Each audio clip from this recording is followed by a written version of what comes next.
us see.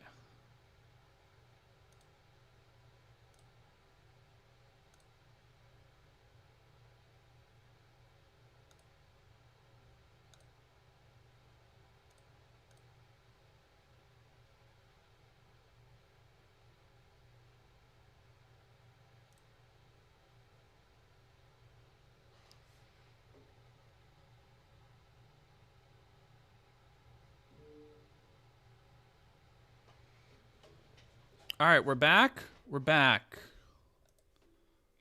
Chat. Yep.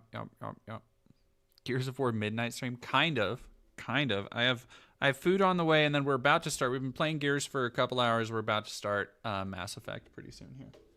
So, was gonna play Gotham Most Wanted Clown. What's happening? Well, I got food on the way. My Jack in the Box is headed to me. And, oh, I need to put on voice meter again. And then...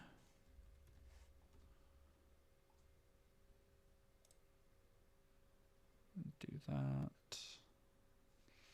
Then I'm probably, honestly, I'm probably only going to be doing, like, character creation and a little bit of Mass Effect. Like, I don't think I'm going to be going super late with it. Because I'm trying not to get sick again. And the later I stay up and ignore my health and all that stuff, I'll just get sick again, so. Oh, you've never seen any of Gears? Or I should have ordered McDonald's. Nah. I wanted Ultimate Cheeseburger a way only Jack in the Box can do. Yo, what's the word? Some kind of security door we need to bypass. Bypass? You mean you're gonna blow that shit up? Exactly. It's all ready, Marcus. Just make sure you get your ass outside of the blast radius, and whatever you do, don't drop it. Gotcha. I'll let you know how it goes. Oh, we'll know. Do I exercise? Yeah, I exercise. I'm actually I've gotten my weight down to the lowest it's been since high school now.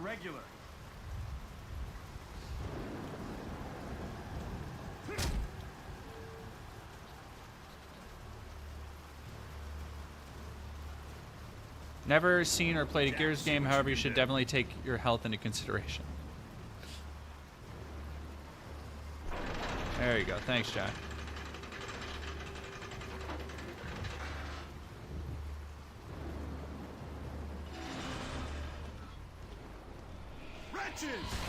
How much is the weight now? I'm almost into the 160s.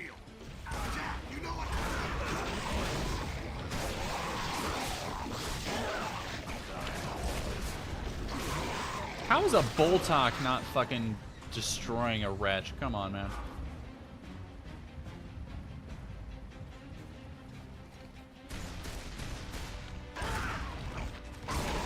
No, they did so good in this game with varying the gameplay.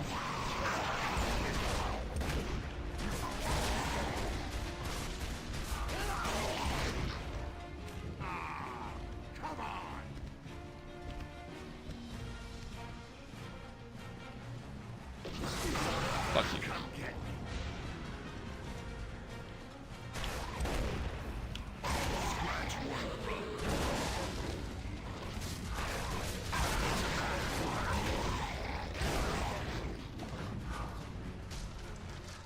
$145. Yeah. The face cam synced for me. Regarding the last line before the stream crash, you're right. Carmine doesn't talk about fire, but he did have lines about loving, but the dialogue was cut from the final build. Oh, okay. That makes fucking sense. Okay. Because I was like, no, we follow the crew from the point they meet Carmine at the beginning of the fucking game. I'm like, there's not a whole lot of wiggle room there to be like, you know, it was just off screen, I guess. All right, chat. My food is almost here. All right, I'm going to be right back. I'm going to go grab it, and then we will hopefully, well, we're almost to playing Mass Effect.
Hello, chat. Let's go. Got my food.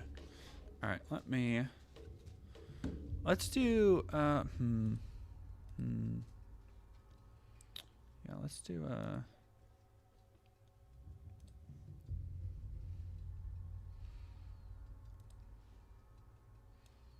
let's do a video real quick.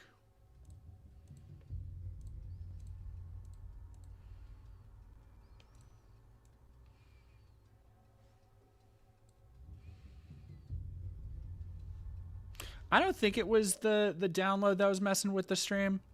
I think it's just my, hey, Chaos Magic.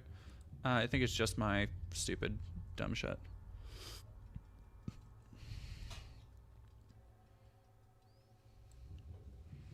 This is my, like, everyday coat I wear. Let's watch some...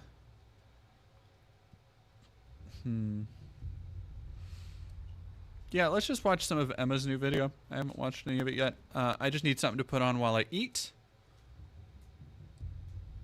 And that'll probably be a pretty good option. Business is booming for sellers of the Bible in the USA. Hello, lovely people. My name is Emma. Welcome back to my channel, and welcome if you are new. Before you ask, yes, I did recently receive an electric shock from one of my zany science experiments in my hidden underground lab. Thank you for noticing. A little while ago, we looked into the fascinatingly cringe trend of Trump-approved Bibles, as well as Oklahoma State ordering schools to teach the Bible. Meanwhile, Texas State is providing financial incentives for schools that opt into a new elementary school curriculum that teaches lessons based on the Bible. Anyone would think Christianity was on the rise. But not me. I'd like to tell you about this Bible boom in the US while delivering my arguments as to why I don't believe that these increased Bible sales correlate to any kind of particular rise in Christianity in the US, with some cultural caveats. The cultural caveat is mainly Trump and increasingly evangelical Republicans. That's the whole caveat. I'll start with some background thanks to today's sponsor and friend of the channel, Ground News. More about them in a little bit. Beginning here with this story. US Bible sales jumped 22% in 2024, driven by first-time buyers and new versions, according to Sakana Bookscan. The Evangelical Christian Publishers Association, which was an association that probably none of us knew existed until this story, they reported a significant rise in the first-time readers of the Bible. Publishers are targeting various interests with new editions, marketing strategies, both digital and print options for Bible study. Let's choose an article from a center-leaning source with a good factuality rating, such as Straight Arrow News here. According to newly released data from Sakana Bookscan, Bible sales were up 22% through the end of October in comparison to the same time last year. More specifically, the Wall Street Journal said in 2023 more than 14 million were sold. In the first 10 months of this year, being last year, 13.7 million copies have already sold. Sakana Bookscan is a sales tracking service for book publishers. It's regarded as a pretty good authority. I thought it was interesting that their statistics went completely unchallenged in all of the reporting that I've seen on this topic. Bookscan's numbers aren't perfect. They aren't always an exact measure of books sold. They claim to track 75 to 85% of book sales in the USA, but a number of authors and publishers and other tracking sources that I found said it was more like 45 to 60%. Sorry, Emma.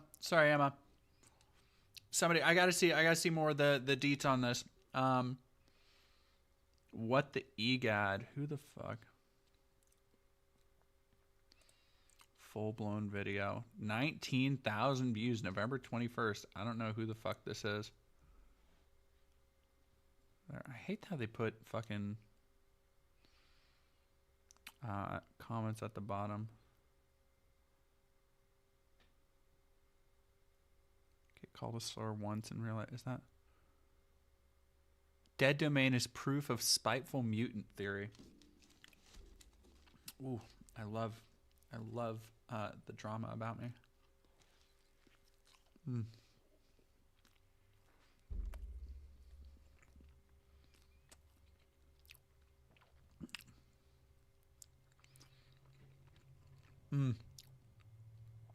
Okay.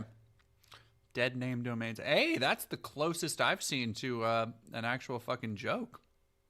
Kraken Zier's voice was very convincing. I'm sure Z feels completely unthreatened. Not my pronouns. I don't know why. Why they do that?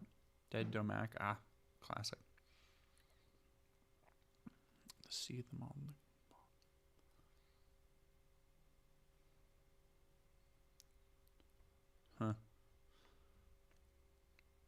in a world dredged in slop, he's the cream. Like, I don't know. They heavily cropped in it. No, I'm willing to bet it was my meltdown where he fucking let all of his dorks into my stream on election night. Right. For context, depending on when you are watching this video, it was produced roughly 2 weeks after the 2024 presidential election, wherein Orange Man won by a landslide. Naturally, in the wake of his victory, the progressive left were drawn to their same old performative behaviors, resorting to their regular slews of virtue signaling and hypocritical hand-wringing. One such actor, whom I have mentioned before in passing, decided to go full Monty and showcase a very funny-looking doorstop. Meet my God. I'm sure you can. Sorry, I hope I'm not chewing directly into the mic. This bit, by the way,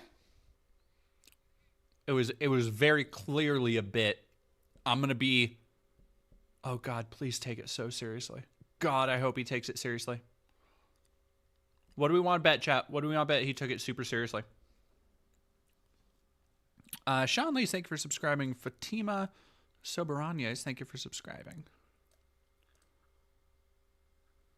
Work with that. Meet my God. You think I care about your Christian fascism? You think I care about your Christo nationalism?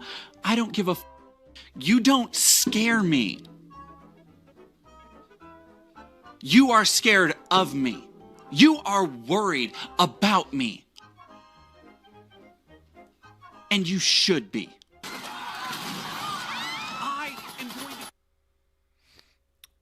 They've done work on this. YouTube continues to let this happen. Yeah. They've been reported. Yeah. He breaks TOS. Like, sorry, I don't. You're not proving me wrong. You are scared of me. You're scared that my reporting will take down your precious basic user. Please, you worthless piece of mother. If you think I'm going... Oh, he does clip it out of context. He doesn't do the whole thing. Sorry. I'm only gonna get worse. If you think I'm gonna stop making things that offend you and piss you off... I can't tell what's going on with the audio. Like, he's adding, like, sound effects and shit. I don't know if it...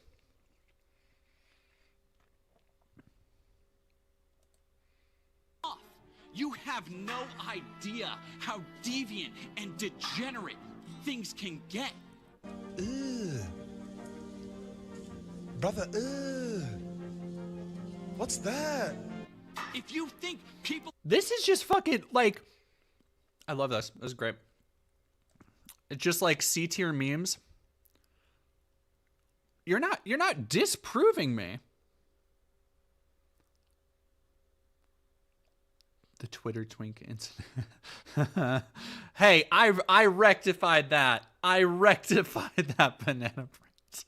Like me are going away, that we're gonna stop making your art and your movies and ruining the things you love. You have no idea.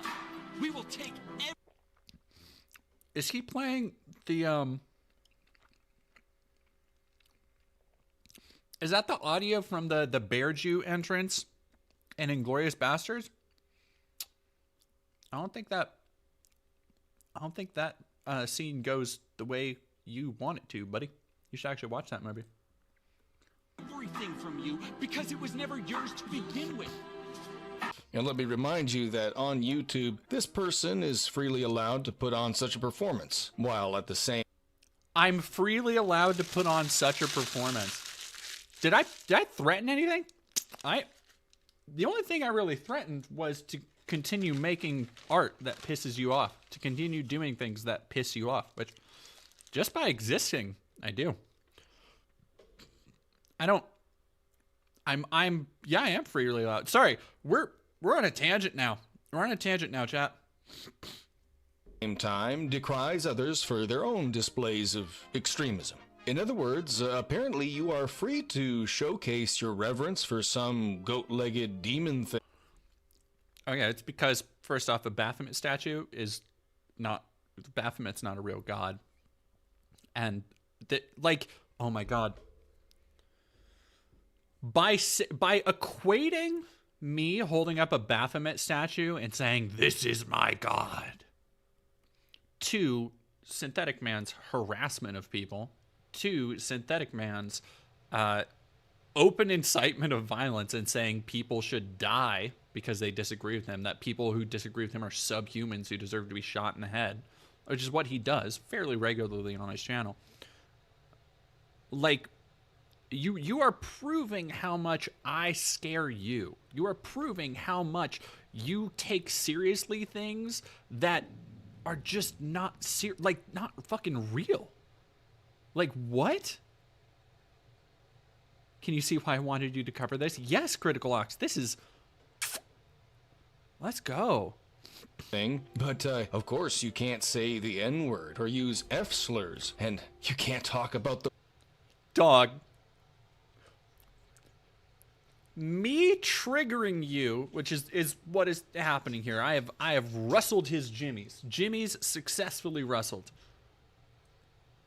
Me rustling your Jim Jams like this is not the same as somebody saying the N-word. I don't know how... What? How do those two things... Incredible. The those mind. Damn gnat socks, or even make comedic references about whatever list of people whom YouTube has deemed are too privileged to be joked about. Cyberbullying. Yeah, you say As Dead Domains video is a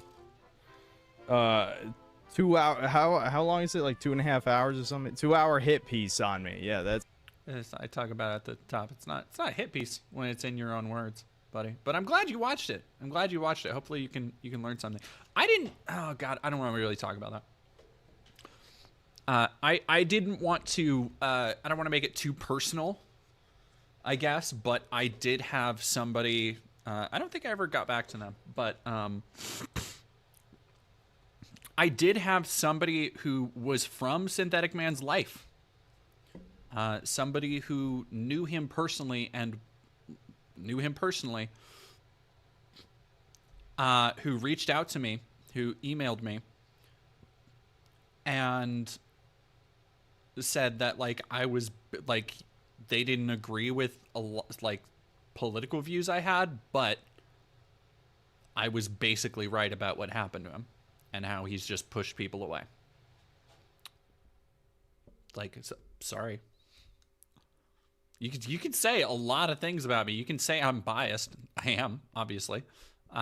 You could say I went in with a preconceived notion of what I was talking about. I am, but I'm not fucking wrong about the things I say. When I am examining a subject like this, nah. Are you afraid this video is going to result in you getting doxxed? No. It's not cyberbullying, though. I am going to continue. Again, he's putting, like... Oh, no. That's right. Somebody said that in the chat. I was watching those scenes from Inglourious Basterds at the time. That's what it was. Honestly, he should have included that part because that would have made me look worse, but he probably had to cut it out. I'm like, why is he adding sound effects? That's why. Okay, I'm like, that's just two scenes from Inglourious Basterds. It's so strange. That's why. Onto your dreams, you worthless piece of... He did censor it, though. That's not cyberbullying, though. Mother, if you think I'm going anywhere, I'm only... That's not cyberbullying. Worse. It's not cyberbullying to put together a compilation of things you've said that you are wrong about and things that you say where you show how hypocritical you are. Things you say that contradict the things you've already said. It's not cyberbullying to just present these things in a little 2-hour format. Like, sorry, if you are Arena, what are you talking about?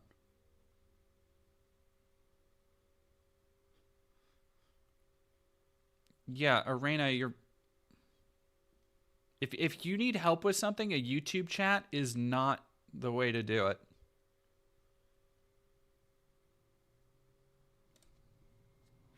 Yeah, that's not cyberbullying though. You are scared of me. It's literally not cyberbullying. I love, this is great. Oh, this is great. How long was this ago? 2 months? Just about. You are worried. All right, sorry, I got my about second me. sandwich here. You want to join my cult? And you should be. Yeah, where's my video on where I'm cyberbullying someone? Oh yeah, it doesn't exist. You silly billies on YouTube. Like it's like call me a faggot. Go ahead, do it. I know he already says it. Help me, I want to join your cult. I do not have a cult. You can join the Patreon though. That's a close second, I guess. Yeah, it's literally not cyberbullying. Oh, he wanted to say a gamer word so bad. I can say the gamer word. It's not. I don't think it's cyberbullying to also express and by the way, completely genuine hope that he actually gets fucking better. Did he get banned finally? Not to my knowledge. I haven't watched his shit in a long time. we took your content down for, harassment, cyberbullying, hate speech, whatever. Okay, what did I say? I don't know. You said it though. Have you considered that maybe, I don't know, the stuff you've said about Mexicans, the stuff you've said about Indian people, the shit you've said about black people, especially the stuff you've said about the Jews? I know he thinks he's being clever by calling them space toucans. He's not. Like, we could tell. We can mostly tell by the TKD and TND people will pop off with in your chat what you're referencing and what you're talking about when you say great replacement theory. When you say on stream that people like Larry Fink need to be beheaded on live television, dog, what are you doing? Come on. I mean, you said it. No, we're not going to tell Worship you when cover you said it or worm. what you said, but you said it. Yeah, I mean, if they don't tell you, then it is just censorship then.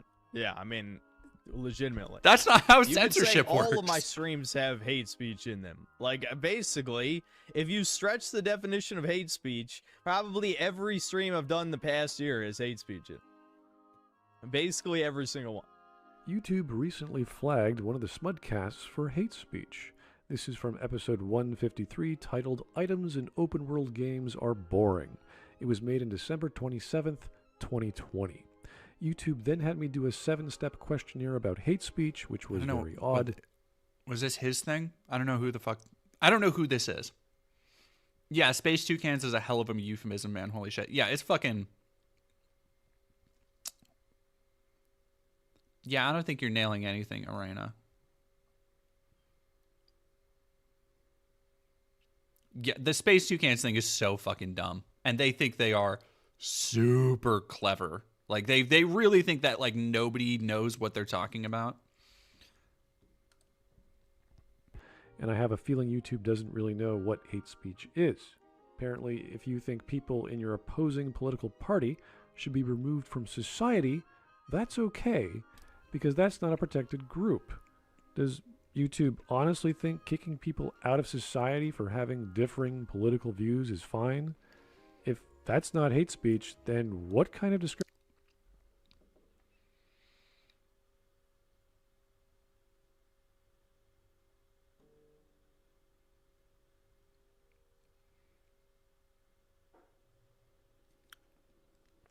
Arena in chat. If you are in some kind of trouble, you need to contact medical services. I do not live anywhere near Maryland. I am not, like, the stream chat is not the place to ask for help in a specific, like, if somebody needs medical attention, if somebody needs any kind of attention like that. To what he's saying, because he's referring to me, saying that it's okay that I say some people need to be pushed out, because that's not hate speech, even though he thinks it is hate speech. But by that definition, then yeah, Synth does a lot of fucking hate speech. Like he has openly advocated that Jews and the elites be all killed and rounded up. Who are the Jews and the elites? Whoever he says, really. Yeah, Lindsay, I am feeling more.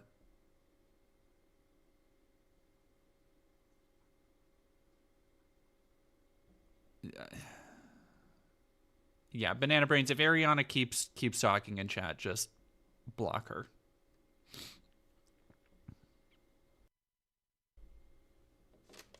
Discrimination would you call that? But yes, all praise be to Baphomet. In the long run, this kind of content curation that YouTube has going is not sustainable, and I predict the platform is going to start running into more and more problems down the road when these kinds of biases become more and more apparent. But I will reserve talking in depth about that in another video. This video, however, largely concerns the YouTube channel Synthetic Man. And so, in talking about Synthetic Man, allow me to make a proper introduction. So the mark of a true artist is within his ability to create an image which encapsulates a significant number of ideas all at the same time. As an example, we have the artist known as Fuck. Okay.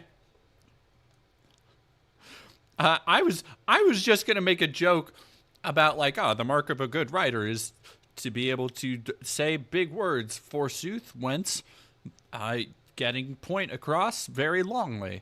It's like, okay, you can cut the shit out of that sentence and edit it down. But I know cats like you like to sound way more highfalutin than you actually are. But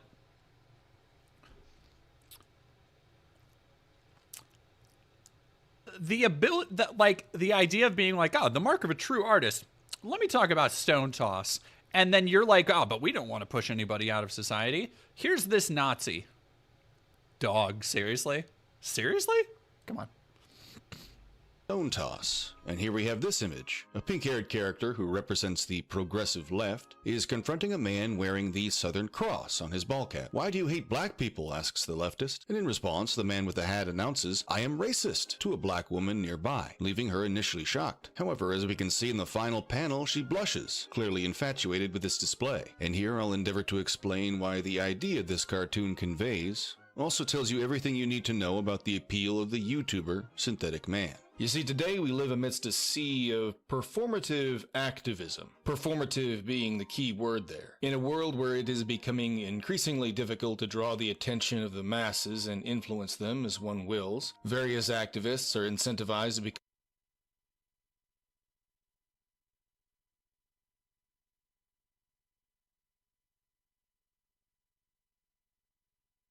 Sorry, I was muted because I was eating.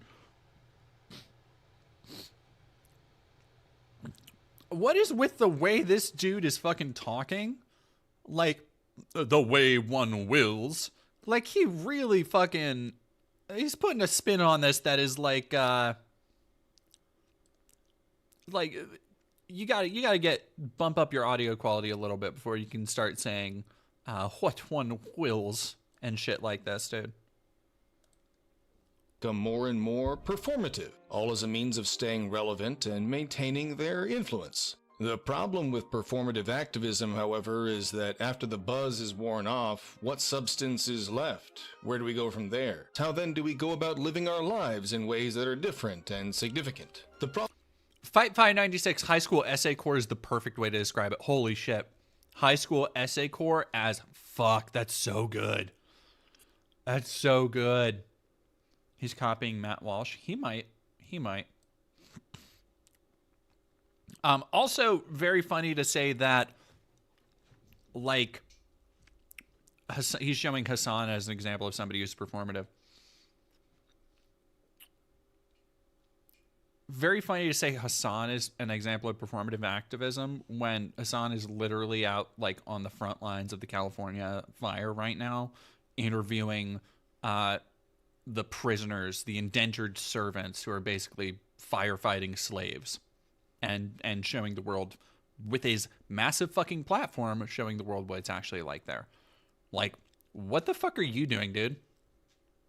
If you want to call somebody, like, hey, free speech is your right. If you believe that somebody else is performative, you can just say that. You can just say that shit. But you, A, better be able to back it up, which I doubt he will be able to, and B, better have something else under your fucking belt.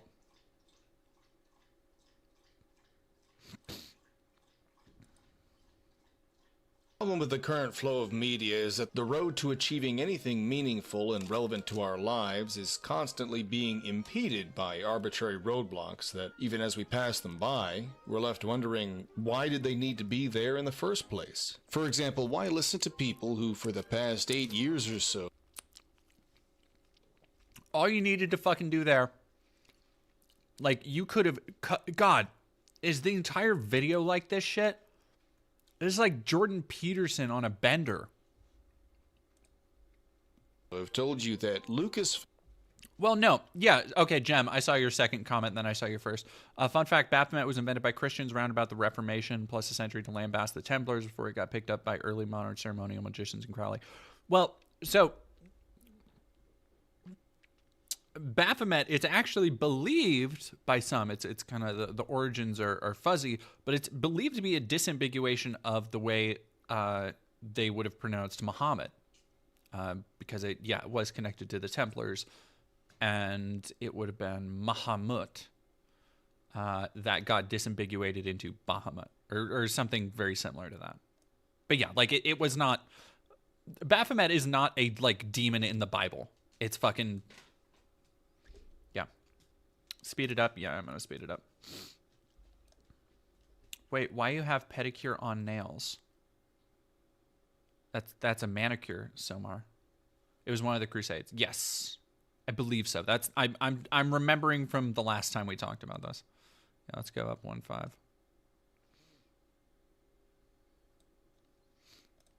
Well, it kind of no, like Baphomet itself did not originate with Islam. It's a weird dumb thing. No, he's just playing video game footage. A lot of these guys do this. Prosy Rosie, why don't I have hoes in life? I do have hoes in life. I know you're not talking about me. Sorry, we're closed. I have not. I have heard good things about it though. I'm more of a Moloch fan myself. I like that. That's funny. Me and Synthetic Man should be pals. Here's you want to know the truly, like, unfortunate thing? Other guy. Oh, okay, I gotcha. I figured Prosy Rosie. Oh, excuse me.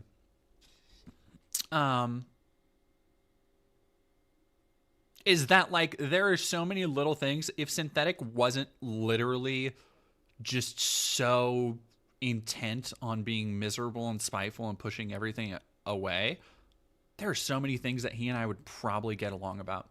Like, if we had to have a conversation in a locked room and just talk about, like, movies or games or TV shows or whatever, probably be totally fine. Honestly. Films Kathleen Kennedy is out the door, when that has never and will never be the case. This is Disney. This is why they're bombing at the cinema. This is why their stock price keeps tumbling. Nobody likes this company because nobody at the company likes their audience. What benefit is it to repeatedly enter a cycle of fruitless rage before heading right back into the arms of woke corporations to consume more and more of their slop? At what point do people realize this is not about bad writing in media? This is all a calculated attack on cultural values in order to supplant them with new postmodern values. Wokeness is just the new normal, guys. Embrace it. You will eat the bugs, and you will be happy. And so the steady realization that many are coming to within the digital world is that much of the activism that is being done right now is only for the necessary increase in the social standing of those who convey such information. We've talked about it a lot. All right, let me finish eating this real quick.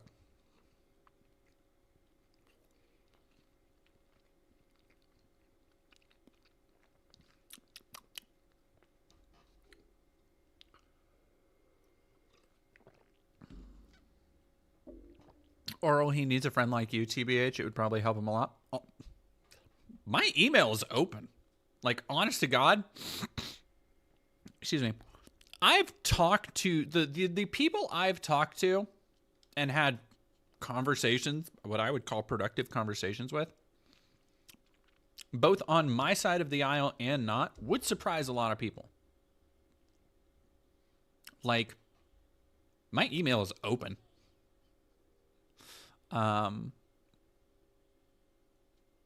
like, I love this, the idea that woke media is woke not because corporations want to make more money, but because they're trying to supplant Christian values or whatever, because the Jews. Is he going to talk about the... Oh, God, he has to talk about the Jews. To us. Let's imagine a scenario where we were able to make leaps and bounds outside the confines established for us. Well, then naturally those who are conveying said information... Make leaps and bounds without...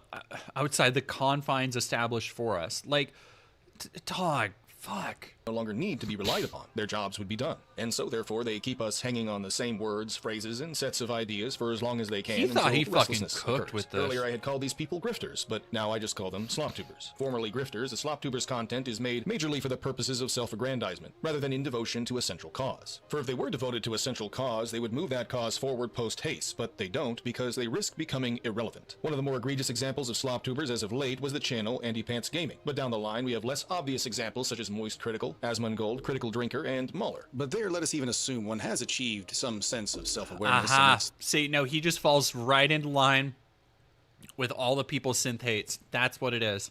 That's what it is. He's a synth fanboy. I mean, like, obviously, with the fucking everything else. But, like, because every single one of those people, they agreed or they liked something that synth didn't.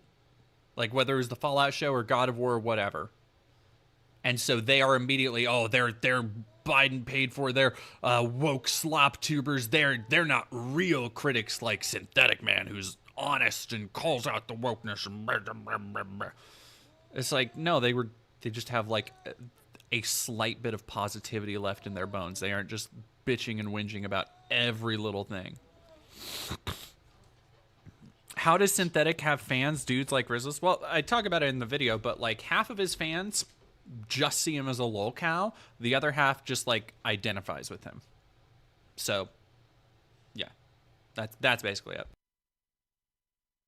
The slop tuber's seemingly ceaseless diarrheic discharge. The next step seems to be patting oneself on the back for simply noticing the status quo. This is something that Glitch Poachers talked about in his video about disillusionment. There's more media about marketing and finance than ever before. There are marketers who market themselves to other marketers and marks. Think Andrew Tate and Gary Vee. A traditional marketing team is usually more concerned with their credibility, but for an influencer like Logan Paul, being a conniving and controversial entrepreneur is exactly what he wants for his image. You big dummies forgot. There are fans and we asked them to do it. Throw your empty bottle at us. When you make it look like you guys hate us. I can't take credit for this. This was KSI's idea, but we got tens of millions of free impressions for Prime launching in Europe. The appeal is that the audience gets to feel like they're getting some transparency from a shifty celebrity, maybe even a lesson about business, and Logan Paul gets to feel like a social media marketing genius. Now, the only thing that Glitch Poachers did not touch on here was why this type of marketing would even be considered genius in the first place. Well, this kind of marketing would never work unless you lived in a society where shame had been completely removed from the equation. And so the two parties involved here, both Logan Paul and the ambulance chasers in the media, both have been dredged in shameless behavior, but it is all for the purposes of marketing. For Logan Paul, it's, hey, look what I'm getting away with. And for the media, it's, hey, look what this person is getting. Whatever. Ma, thank you for $5. It's like his voice is coming out of bad speakers on an educational cart ride at a fascist theme park. Honestly, you're not far off, Moth. It may not be his voice. I think it is. I think there's enough. It's that same shitty, shit-eating YouTuber voice, though. It's that same, like we could pick on any other number. They'll have different accents probably, but like any other number of these kind of like extreme low-tier dorks. And they'll have that same, they all talk like this because they think this makes them sound more intelligent. When the reality is, it just really reveals how truly insecure they are. It's also the reason that they won't actually show their face on camera. When you really think about it. It's like a slightly smoother Shatner. Away with. But both parties are counting on reactionary content, which Heels versus Babyface was also remarking on here as well, as he talks about Disney. This stuff that we just mentioned, the stuff about the Yeah, this person apparently talked shit about me in this video, Simric. So I'm hoping there's more of me to go around. Because I'm not, let me see. Oh, don't you fucking come for the professor, you motherfucker. Spider-Man, Jurassic Park, Ghostbusters, Fast and the Furious, or whatever else is coming, and with half of all Magic sets to be universes beyond, a lot. And if you love that there are cards of SpongeBob SquarePants or Spider-Man, Jurassic Park, he's literally just taking other people's fucking content. Ghostbusters, Fast and the Furious, or whatever else is coming, and with half of all Magic sets to be universes beyond, a lot is coming. I am happy if those cards bring you joy.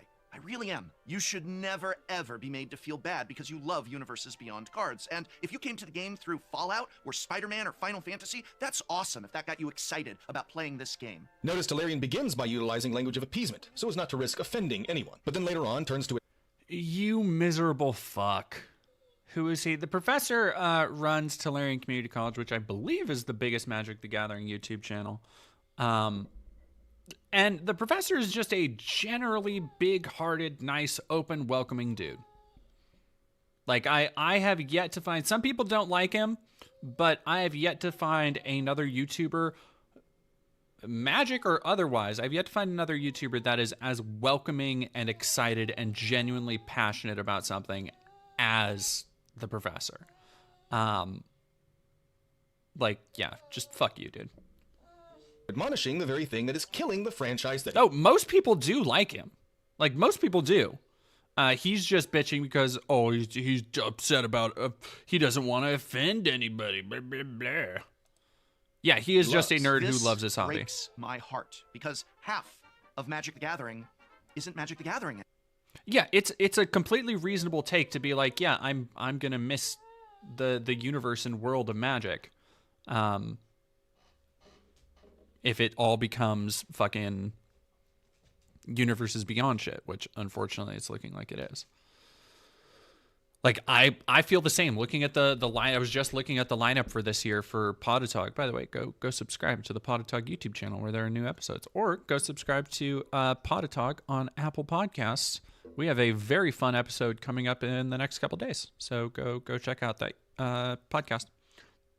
But like, it is a bummer to see half of the year is going to be sets that aren't from the world of Magic the Gathering, a world with a ton of lore and history and stuff to draw from. Yeah, they did a Fortnite. They are unfortunately doing a Fortnite, which sucks, and I hope doesn't... Vindication, it's all licensed theme decks for Commander now. I have friends in hobby. It is not that at all. It is not that at all. There were 4 theme decks dropped last year from Fallout, and that was it for the Commander decks. Like, they still have 4 theme decks. They had 4 for Bloomburrow, 4 for Duskmourn, 4 for Murders, and they didn't have any for Foundations, but they had other stuff. Urza's Saga, Simric? You're talking like back in the Urza block. Oh yeah, like, don't get me wrong. There are like pretty much any medieval fantasy I'm totally fine with being in Magic. Like, but once you get into other stuff, I'm like, that's why I'm not super jazzed about Aether Drift if I'm being honest. Anymore. It feels as if the world of Magic is disappearing, as if the game of Magic the Gathering isn't even Magic the Gathering anymore, but rather a game that is a collection of pop culture advertisements for other properties, and then also sometimes Magic. That's and it just entirely feels like true. gone are the days of rich, vibrant fantasy worlds and characters that are very not just true. dressed up in All a very costume, accurate. not just a meme or a joke or a reference to a real-world thing. I wish it was about Magic the Gathering and not SpongeBob SquarePants. Despite said thing killing his beloved franchise, he says he will continue to support it monetarily. And so you see, my friends, our dystopia is one of our own making. We craft the bars to our own prisons. Or, as was so succinctly put by Synthetic Man as of recently, you deserve what you tolerate. You deserve what you tolerate. All you have to do is not buy the game, and then you win. Because that's so hard. Again, this guy looks to Synth. Synth still buys the fucking games. All these shit woke slap games, he still buys them and fucking plays them on stream. Not shit that he actually enjoys. The woke, terrible games that nobody should be buying, nobody should be playing. It's like, then fucking don't, dude. It's that fucking simple. Like, put your money where your mouth is. Hard. If there's anything I've learned over the past 4 years, all you need to do is have subtle propaganda and people will eat the slop in an instant. The Fallout TV show was the greatest example maybe that's ever happened in the history of my channel. A show that was just blatantly awful and full of left-wing propaganda that the normie masses ignored because they were too scared of being called a racist. And also people who are blatantly just not Fallout fans, claiming to be fans and arguing with people who actually do care about Fallout. To the point, however, Talarian either risks falling or indeed has fallen into his own realm of performative behaviors. And here he must simultaneously simultaneously voice his disdain for a clear and obvious detriment to something that is near and dear to him, while at the same time, he finds it necessary to appease those who might disagree with him. I am happy if those... Him saying that he wants people to, like, if somebody comes to love the game through these things, that's okay with him, is not, like, it's this thing of being unable to hold two ideas in their head at the same time. And this is the same thing that I'm not surprised this synth dick sucker does it. Because, like, you cannot like the fact that half of magic is going to be not magic, but you can also be happy if somebody else comes to magic, if somebody else discovers the hobby that you love.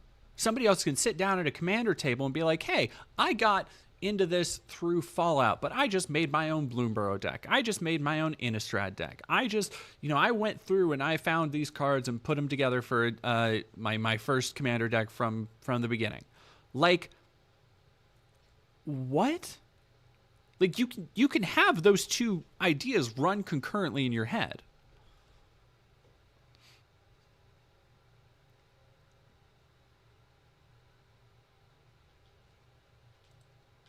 cards bring you joy. But that's cowardly. It offers zero incentive for change, especially when those within the industry who are making such decisions are told that their consumers will just continue to engorge upon their slop regardless of how much it sickens them. Magic is not dying. I am not quitting Magic. But their performative activism, slop tubing, necessarily lends itself to such acts of self-betrayal. This continual want to be performative, to play both sides of the aisle and appease everyone necessarily lends itself to a lack of humility.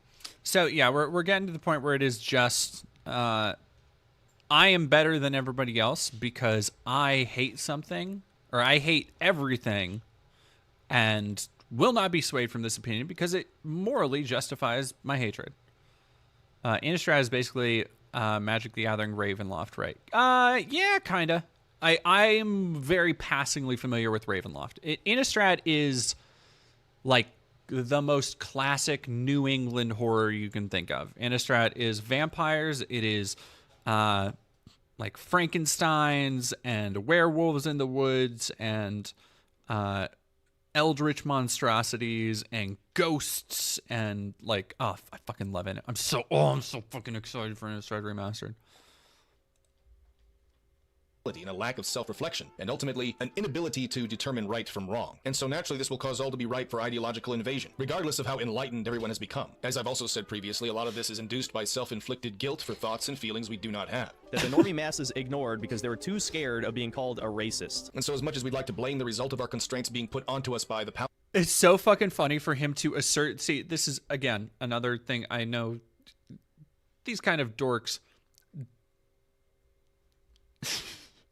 Dat Texas Meeskin, dead domain is about as hypocritical as synth. I can def tell after the vid. It's so funny. One big difference between somebody like me and somebody like this is that I'll actually say something and then illustrate the point. I'll provide an example. I'll back up what I'm saying. When he's saying that, like, oh, people are they won't speak out against this wokeness because they have this, nebulous concept of white guilt, or they're afraid of being called racist or something. His proof of this assertion, that is, by the way, like a primary pillar of the point he's trying to make, his proof is to then show Synthetic Man just making the same assertion. Again, with no proof. And their point always comes back to, by the way, it'll always come back to, well, obviously, you can just see the propaganda. I'm slipping into my Alex Jones there for a second. Well, obviously, you can see it in the propaganda that the globalists are obviously pushing on our kids. Ooh, I want to hurt my throat a little bit. That's great. Powers that be, the truth is those constraints are of our own making. And so let's circle back and address the anomaly that is Synthetic Man. Unlike much of SlopTube, Synthetic Man has no desire to negotiate with the forces of evil, nor reach any semblance of balance or neutrality. And where so many others want to meet in the middle and be bipartisan, Synthetic Man simply advocates for absolute victory, no quarter. And essentially that is what his appeal is. And the reason this is...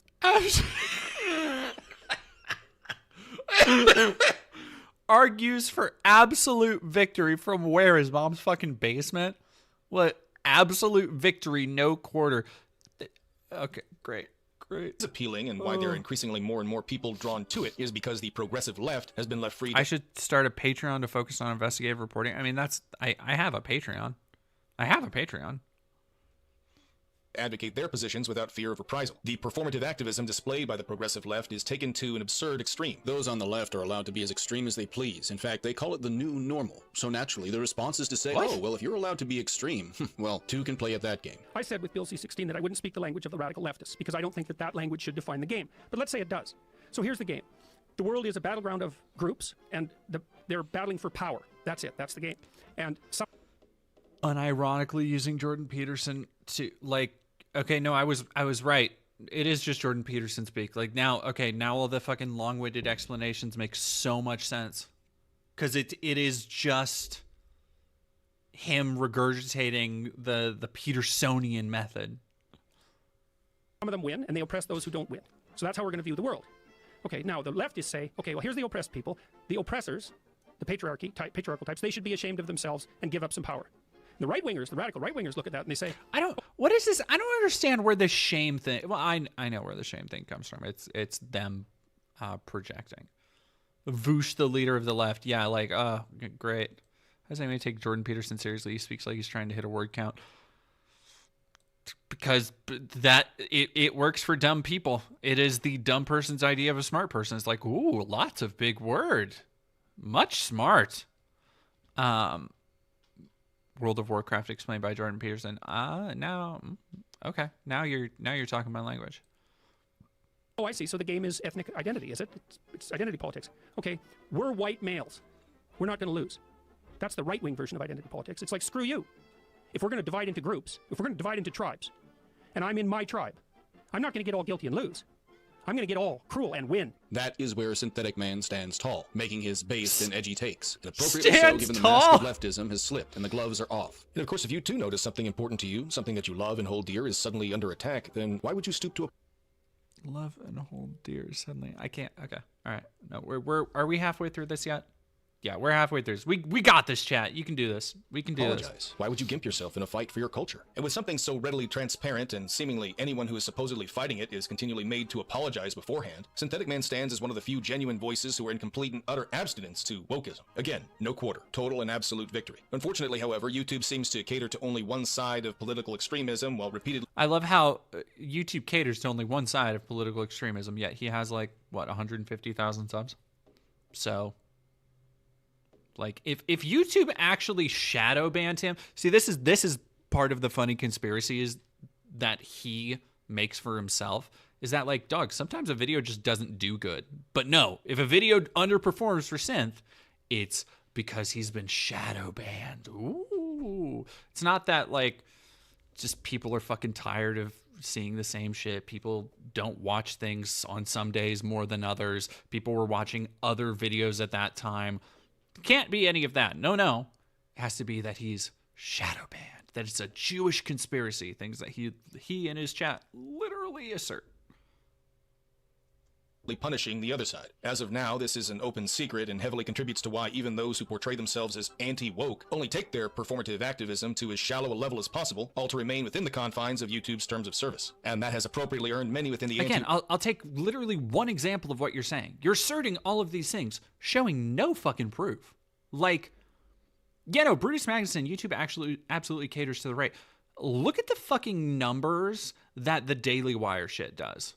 Look at the fucking numbers that other people in this grifting space do. Like, what the fuck are you talking about?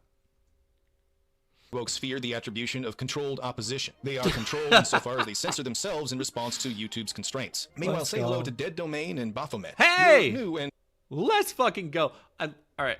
He's gonna try and make this out like I was inciting violence. I hope he does. I hope that's what is actually coming down here. I hope so. Oh man, it's me. It's me. I got another. Oh, I need to clip this so I can. I'm putting together a new intro channel video, and I need a bunch of people. I want to open it with like a quick cut of people who hate me introducing me. And so far, I've got Synth and Steven Anderson, and now this guy. So let's go.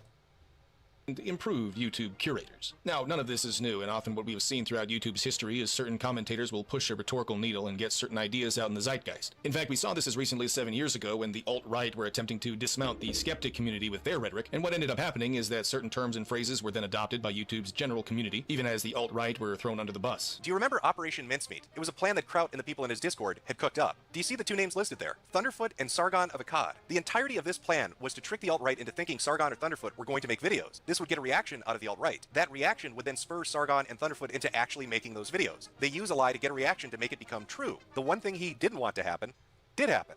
The most watched live stream at the time on YouTube was a conversation by Richard Spencer with other individuals about a white ethnostate and race realism, with upwards of 12 to 14,000 people watching.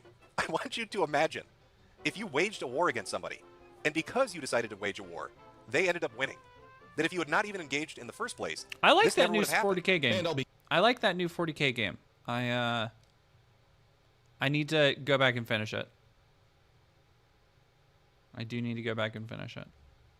Covering that in a separate video. But if you're wondering why people stopped using the term SJW and then started using the term woke, or why the term virtue signaling even entered the zeitgeist in the first place, well, I believe much of that can be owed to the alt-right. But ultimately, in order for them to stay relevant, often what will happen is the more popular commentators on social media will just cherry pick whatever terminology sticks and continue producing slop, only having moved the needle slightly forward, having hijacked the words and phrases of those they formerly misaligned. Now, as far as Synthetic Man is concerned, however, the appeal of his performance is largely set on a website that has developed into widespread performative activist slop, where the progressive left continually promote their extremism in freefall mode, all the while the conservative right curtail themselves into oblivion. And so in such a... Yeah, that's what conservative channels do.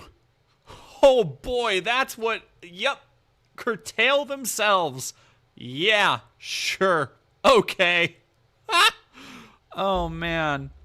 The zeitgeist, a guy who makes no apology. The shit we've looked at from conservative channels on here... Curtailing is not the word I would fucking use. For being racist will inevitably stand out. And that's generally speaking, of course. In reality... Yeah, no, exactly. SMC07, the Daily Wire's Brett Cooper, was the fastest growing political YouTuber on the platform. Forgive me if I don't necessarily see left-wing plot at the top of YouTube. Well, and it doesn't help that a lot of right-wing content is straight up astroturfed. Like... As much as people want to conspiracy monger about people like Hassan or Vosh or whoever the fuck being, you know, oh, they're taking George Soros money, or fucking Zan took, was it Zan who was taking Biden campaign money to do like groundwork? I don't fucking know. But like the idea that compares in any way to the way shit like PragerU and Daily Wire and people like Brett Cooper got astroturfed, like to the tune of hundreds of millions of dollars, fucking doesn't even compare. Yeah, the left needs to become the media cabal the right thinks we are. Well, it's probably. I'm going to say that ship has passed. I'm going to say that train is away from the station. I do not believe Synthetic Man is racist, at least not in the colloquial sense of the term. The way I would put it, Synthetic Man is a race realist. But those kinds of nuances are not... Great. Okay, hitting him with the Tommy Robinson. Hitting him with the fucking... who's that old fuck? Who's that old asshole? Jared Taylor. Jared Taylor is the race realist. Great. Welcomed by the current zeitgeist, nor were... A race realist is just a fancy... scholarly way to put that you're a racist. It's the same shit Nazis have always done, where they don't want to be called a Nazi for what they're saying, so they'll say, oh no, I'm not a Nazi, I have the Institute for Historical Review, or you know, what the fuck ever, the place Willis Carto founded in the 80s to, yeah, that was the Institute for Historical Review, or the what was Richard Spencer's joint, the National, the Heritage Foundation. Heritage Front was the one in Canada. Either way, doesn't matter. It's all the same shit of like, I'm gonna be racist, but I'm gonna make it sound like I'm actually being pragmatic and scientific about it. But race realist just comes down to the idea that, like, oh, I just recognize that different races are better at different things. And that'll come down to him being like, for example, black people are better at basketball, but they obviously aren't as smart as the white Aryans.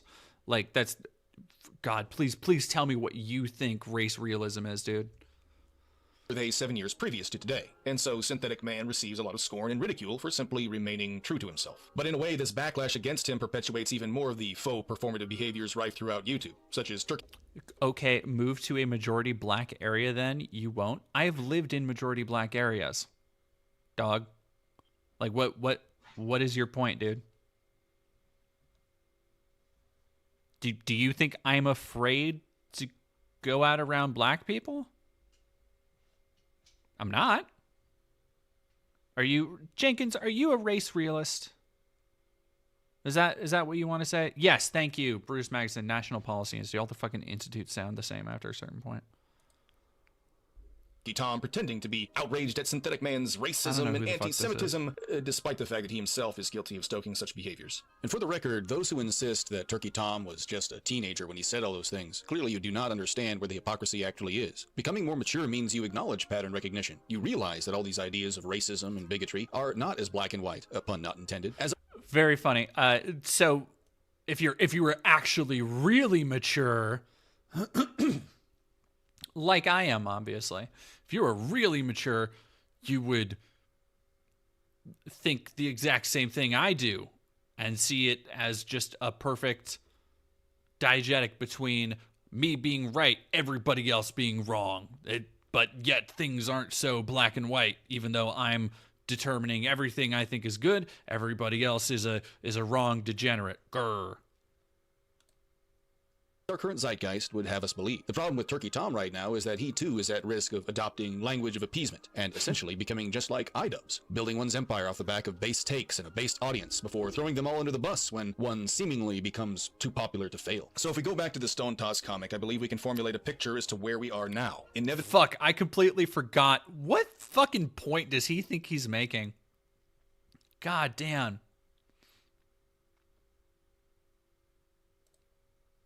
If one form of political extremism dominates, well, that means that the other will be seen as the underdog, and therefore the hero of the story. And there's really no getting around that. One major aspect that gives life meaning is not living in peace and comfort, but often being arrayed against something bearing down on us. Within such a fight, we want to know who our enemies are and how to win against them. The female in this comic is appropriately around.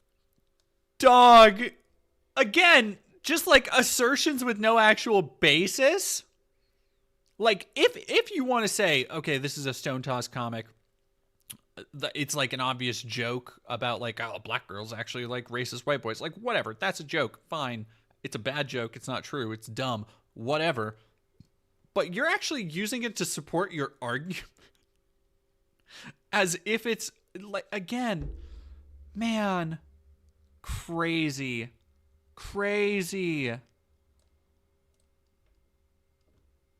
By this daring display, not because the man is racist, but because he is nonconformist. He has embraced who he is and is not kowtowing to a progressive elitist. And that has everything to do with Synthetic Man's online performances. In the book of Ephesians in the Hebrew Bible, the Apostle Paul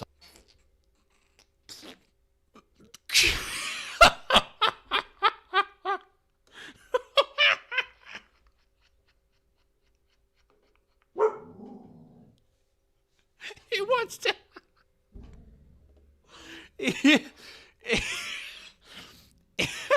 He wants to fucking... He wants to jump on my shit for fucking holding a Baphomet statue and rustling his Jimmy Jams. And then he's going to be like, yes, to make my point about the grand meaning of life and why people need to feel like they have opposition against them, I'm going to use Synthetic Man and also the Hebrew Bible, even though Synth has talked multiple times about he's not Christian and doesn't believe in God. Just arguments tight like this, just like a black hole's butthole, just fucking cinched.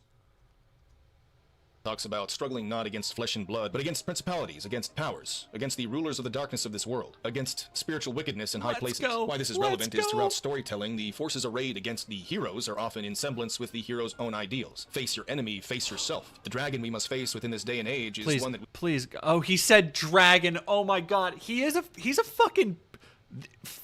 The mind. The fascinating mind of the Jordan Peterson Synthetic Man stan. Is he going to talk about like the archetypes of, what do we think he says Sigma? Do we think he says Sigma in here? Oh man. We ourselves have erected. It is a hydra with many faces, those of our government and many modern institutions. What we are It is a hydra with many faces. Hydras have heads. It's hydra with many faces. Okay, whatever. fighting is an existential battle in which we are either to resist or to conform. There is no middle ground. Now, true, Synthetic Man admits that he is agnostic, but even so I reckon Christian sentiments color much of what he says. Because even being an agnostic, Synthetic Man at least acknowledges the principalities, the powers, and the rulers of darkness in this world, and the spiritual wickedness in high places. This is regardless of any biblical backdrop for what he knows, because... I'm sorry, chat, it's like 10 o'clock here. I have to not yell, the rulers of darkness. Sorry, that fucking caught me off guard. The rulers of darkness. Let's go. He still notices these things. And note I continually refer to what Synthetic Man is doing as a performance. I in no way expect him to ever act on anything he says he believes in. In my mind, Synthetic Man is a personality. He is an entertainer, just like any other actor playing. Because he's not about that shit. Katra in the chat. By the way, everybody go donate to Katra. But because he's not about that shit. He's like, oh, he's an entertainer. He's a performer. His role is to call attention to the forces of darkness that are taking over our planet, that are trying to usurp our classical Christian values. You see, Synthetic Man is the cure for our modern diseases. Like, rulers of darkness is mwah, mwah, mwah, mwah. Just rulers of darkness. Oh, so good. So good. Yeah, I love that. It's so pathetic. It's not because he's a performer or anything. It's because he's not about that shit. He's talked about it, how he doesn't want to get off his ass and do anything. The dude can barely be fucked to make a YouTube video every week. If that anymore. Like last time I checked, how long does he take between fucking videos? And every time he talks about, yeah, I want to make this video, I want to do this, that, and the other, I haven't gotten around to it, or it won't do well, blah, blah, blah. Like, because he doesn't know how to sack up. Like, he is not about that shit. He's not about that life. That's just not his thing. But the idea, the voice is half Shatner and half Keanu, great stuff. Thanks, Brad Devine. It's just like if you were about this shit, if you were about the shit you said, you'd be doing more than bitching into a fucking YouTube microphone every night while playing fucking Assassin's Creed or Far Cry or whatever the fuck. Like, if you actually believed it's this thing I always think about with QAnon and QAnon people, right? Is that QAnon people will talk about, they'll spread conspiracies about, like, oh, the Democrats have, they're harvesting adrenochrome and the elites are a satanic pedophile cabal.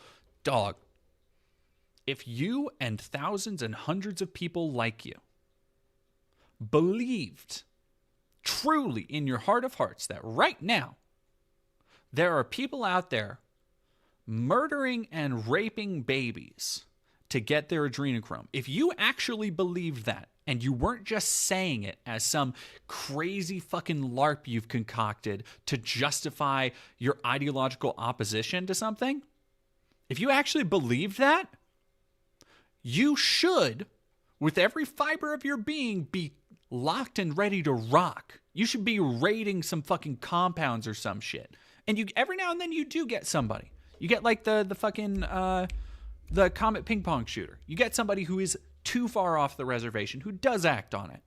It makes everybody else look bad because it reveals just how flimsy and craven their ideology is. But no, most people, like Synth, want to hold their moral superiority above actual action.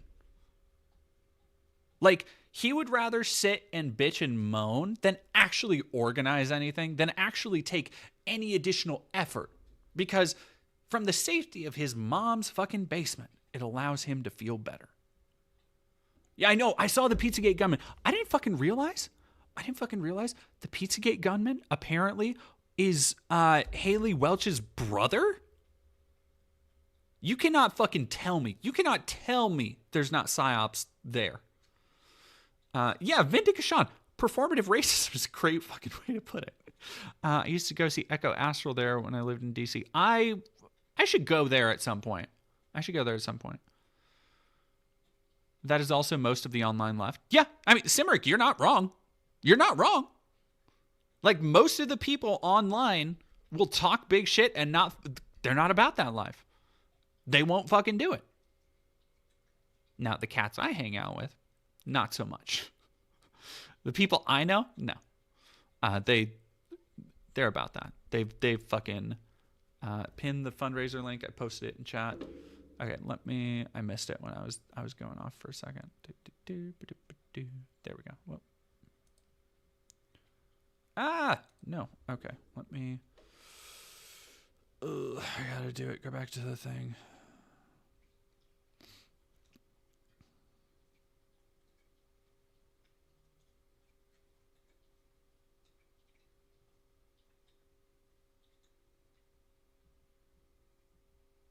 Okay, banana bread. There we go. Pin message. Please, everybody go donate to Catra. Help a new business startup.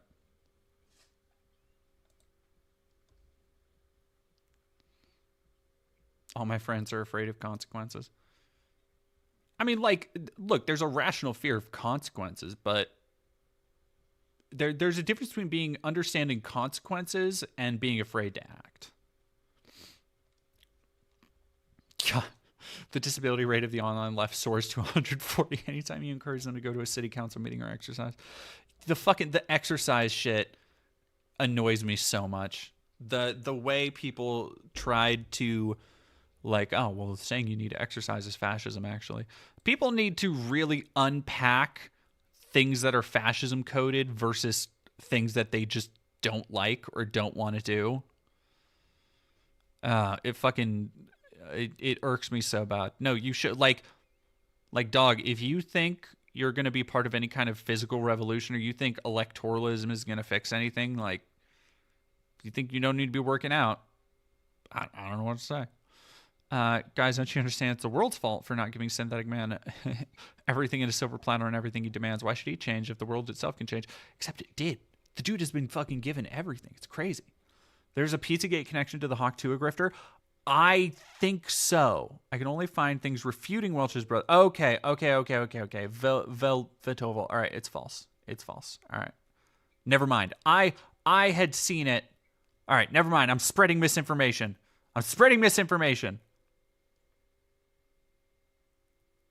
Brushing your teeth is fascist. No, that's not true.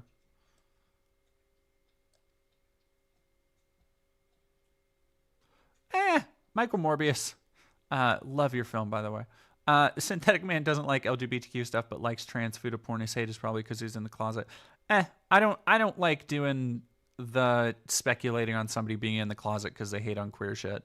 Like you could say that about so many people. You could say that about fucking Matt Walsh. I don't think Matt Walsh is in the closet. I think he's just a dick.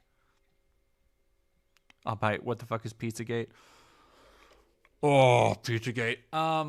Pizzagate was the idea that, I'm trying to remember if is it connected to the Huma Abedin Hillary Clinton video that doesn't exist? The fucking God, what is the stupid name of that shit? Oh, my brain is overflowing with this nonsense. Pizzagate was the idea that there was a underground satanic sex dungeon being run out of Comet Ping Pong, a pizza parlor in Washington, D.C. That's basically it. Like, that's what's... It's one of many, many nightmarish QAnon conspiracy theories. Geoduck Geoscience, am I allowed to speculate that someone is in the closet if they keep being the eggiest person ever and even said they'd rather be the other gender? See, that's very different. That's a very different thing. But I still, I don't know. I have a real rough time. I don't like people... Like, there is a line between speculating and pushing. And I think a lot of people try and push at that point, which is not, they don't do that. Don't be like, oh, you should just come out. Oh, just do this. Because that's how you get people who are filled with regret. If somebody's not ready to make that change, if somebody's not ready to accept that about themselves, like don't try and force something onto them, because they might not be. They might just be going through some other shit. I used to be a shithead to non-binary people. Guess what? I'm pretty much non-binary. Like, I'm not saying there's not a connection. I'm not saying that, like, it's not. I had somebody try to twist it around in the chat earlier. It's like, why do you think there's so many former, like, racists and former radicals who came out as trans? It's like, because people do mature. And when you do that, first off, when you open yourself up to new possibilities and new ideas and you're not so closed off from other people in the world, you do learn about yourself. That was a huge part of me coming out. Like, the more you learn about the people around you and the shit other people have gone through, the more you realize that you're not alone in anything you've been through. Other people have gone through it, and that includes feelings that you think nobody else struggles with. Like, that's if you want to know, hey, why did so many former conservatives end up coming out as gay or lesbian or trans or non-binary or whatever? It's because they took the blinders off and they actually just looked around. El Salve, I'm in the closet for being LGBT, but I would never go far into hurting/betraying LGBT people to have a place with conservatives and Nazis. I mean, different paths for everybody in life. Do you think if you stayed in the closet, you'd be like synthetic? No. I'd probably be relatively, like, similar in all of my political leanings. We diverged at too many key points, I'll say. But yeah. 1 in 3 to 5 of all of us, so bone density is important. I mean, hey, take yourself. I take my vitamins every day. I take my vittles. Although my vitamins is more just like for health stuff. It's not like, oh, if I take this, I'm not gonna lose bone density or whatever. I would take them if I was trans or not. Yeah, everybody take some vitamin D3. Everybody take some biotin. Everybody take magnesium. Magnesium's good to help you sleep. Keep your sleep shit balanced for sure. All right, we're almost done with this. I'm getting distracted. Character. And the reason I enjoy his content is not even because I agree with most of what he has to say. Rather, the reason I enjoy his content is due the reactionary outcomes that result of what he has to say. Synthetic Man is the reactionary outcomes that result of what he has to say. The reactionary result of what he has to say. Doug, you can just say, I like watching people react to him. Saved you a sentence there, dog. Like, the reactionary outcomes, the result of what he has to say. Like, I take magnesium to help me eat. Hell yeah. Geoduck, geoscience. Hell yeah. Weightlifting increases bone density. Cruise control for... I know you're joking. Cruise control for cool. But also it is very funny. What are the chances of these guys seeing the light? I don't know. Hey, everybody's path is different. Like, I'm willing to bet, you got it, cruise control for cool.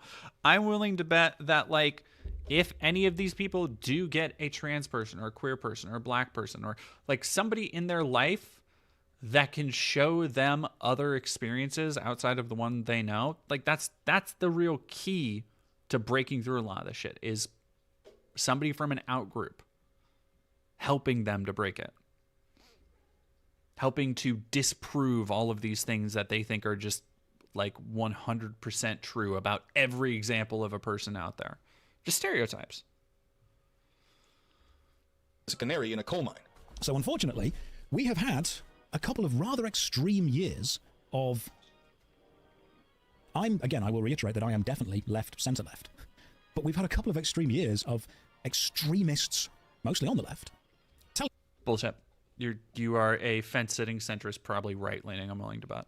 I'm willing to bet. If you say, oh, I'm left, center, left, If you use the word classical liberal, oh God, please say classical liberal. Please say classical liberal. Young guys that their problems don't matter and that they are bad. I mean, that's again. I don't know who the fuck. Who is saying this shit outside of, and I mean somebody with an actual fucking platform. I am not talking about some random one-off speaker who spoke once at a college assembly or is a teacher that nobody knows in a fucking middle school somewhere saying these things offhandedly. I'm not talking about the shit that makes its way around libs of TikTok. Who is actually from a fucking established podium? Who's saying this shit? Because you know what? I hear more people repeating these ideas that like, oh, the left thinks all men are bad and they think boys should be ashamed to be boys and that nobody deserves, if you're white, you don't deserve any respect. I don't hear that shit from people on the left. I'm not saying there isn't some wackadoo lib out there who isn't saying that shit. I'm not saying nobody's saying it. I don't fucking hear it from the voices on the left. I hear it from everybody on the right who just continually regurgitate that must be what the left believes. That must be what the left is saying. Who? Point me to who, motherfucker? Point me to the Hassan streamer, the Vosh streamer, who fucking ever. Point me to where Cenk is saying it. Point me to where fucking Rachel Maddow is saying it. I'll take Rachel Maddow. That's how much I want to see it. I'll take Rachel. And I'm not exactly Simric. Outside of some very cringe TikTok lives, I don't hear it. That's what I'm talking about. I don't give a fuck. Some TikToker with 5,000 followers who is in, her second year of a college psych program is saying, actually, okay, here, this TikTok, we need to talk about men and male positivity because I just read this book for the first time and blah blah blah blah blah and blah blah blah blah blah. Don't give a fuck. Couldn't be fucked to care. Show me the politician who's saying it. Show me the elected official who's saying it. Show me the 3.5 million follower account like Libs of TikTok, whoever the fuck that's saying it. Because until then, it's not a real problem. Like, I'll have some leftist discourse. I'll start distancing myself from the left when real main voices are saying that shit, not just some one-off wackadoo. Because, like, if that's the case, do you want to talk about the shit we should be judging conservatives by? For little one-off people saying of theirs? Like, I don't think they do.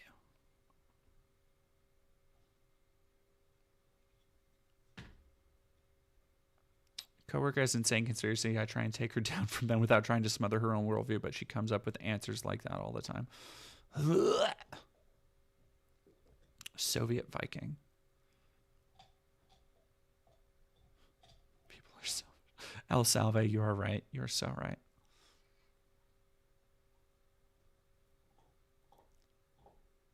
It's usually just their insecurity talking, not gonna lie. Yeah. Thinks lizard people are real? Oof, that's deep. That's time cube shit right there. That's deep down the well. Oh man, thinks trans people are just men trying to take advantage of women being treated better from the feminist movement. So she knows nobody. Holy fuck. Wug. That's banooners. That is honkers badonkers. Hey, SMC07. Extremely reductive way of looking at the it. The left is full of explicit anti-white hatred from top to bottom. Okay, no, I'm talking from who? Like, give me an example. This is Jenkins. This is your chance, and I am not talking about some fucking college professor somewhere that nobody's fucking heard of. I am not talking about this bitch wrote a book on Amazon once. I am not talking about somebody passing out a pamphlet on a campus. Show me a politician. Show me a mainstream streamer saying white men are evil. If you're white, you should be ashamed. White people are responsible for everything bad. Grr. I exist in this space, motherfucker. I'm a white person in the leftist space. I am surrounded by other lefties, all the time. Haven't seen it. Haven't seen it. I have no reason to lie to you. Biden said a couple years back that whites are becoming a minority, and that's a good thing. All right.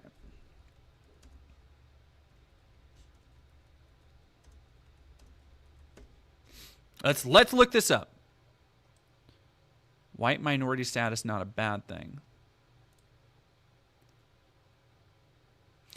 Does video show Biden promoting an agenda to make white Americans the minority population? A clip taken out of context was used by white supremacists to spread their great replacement conspiracy theory.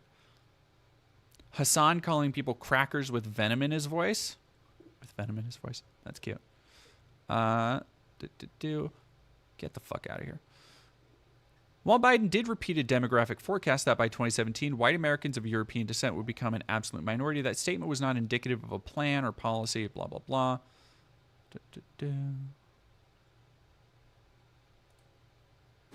I would argue it's unlike any other large country in the world. So there's a second thing in that black box, an unrelenting stream of immigration, non-stop.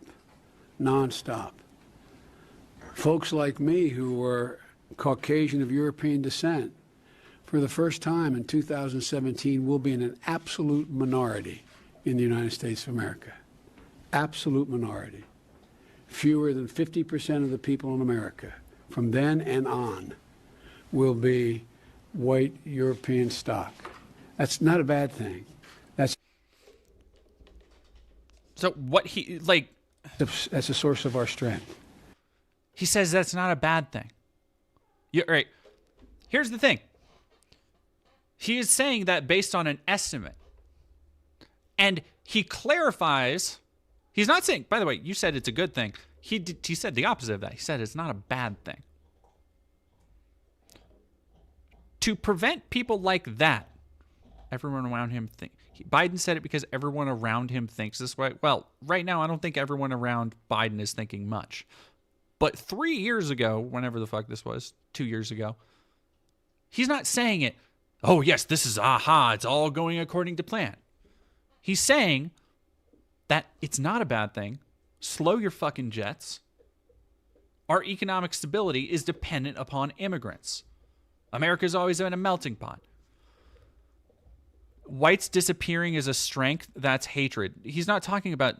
Do you understand how immigration works? The population is getting bigger. Nobody's disappearing. That's hatred. That's also not hatred. Like, you are looking into this what you want to see. That is simply, in this case, not fucking there. Yeah, sweetness. It's not bad or good in my opinion. It's neutral. Yeah, like, guess what? Demographics fucking change. Don't know what to tell you. Yeah, also, Banana Brains, thank you. I love how you're acting like Biden speaks for the left. We all fucking hate Biden. Yeah, around these parts, Biden not real fucking popular. I wasn't exactly waving the Biden banner a couple months ago. Nor for Kamala, for that matter. I don't know. Did that make any... That probably didn't make me unpopular. That probably didn't make me very popular with, like, I don't know, people who watch Zan or whatever. Humans are definitely not disappearing. Black, white, brown, and everyone in between. Anti-LGBT bigots browser history and discover trans girls porn or other non-conforming junk. What? Is he a spots? Biden's a senile old fart anyway. Like, Biden is let's... I'm looking for the sake... Now, let's just say, for the sake of argument, I am looking past the fact that Biden is a doddering old dipshit who stumbles over his words constantly. Like, that Biden has barely put together a coherent sentence in the last year. Like, let's put that in a box and put that aside and just take this statement on face value. He is not saying it's a good thing and, it's a strength that we're actually, we're becoming less white. Mwahaha. Just as George Soros predicted. Like, no. Nothing like that. Yeah, I stopped watching Zan because I was beyond sick of his obsessive Biden simping. I didn't do any good.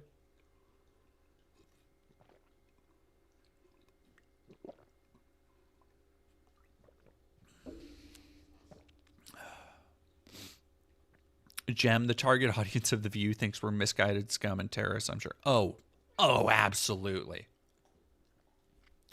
Yeah, the target audience for The View would like watch my shit and be like, oh, good heavens. Huh, I say. Or whatever the fuck. White people have had a good run, Biden apparently.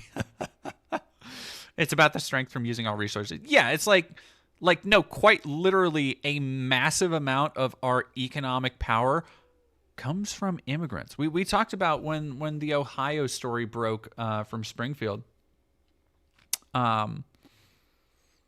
We talked about how like the immigrant community there had basically revitalized what was a flagging population in the town, which had once been a pretty decent manufacturing center, and they had brought that productivity back to the economy.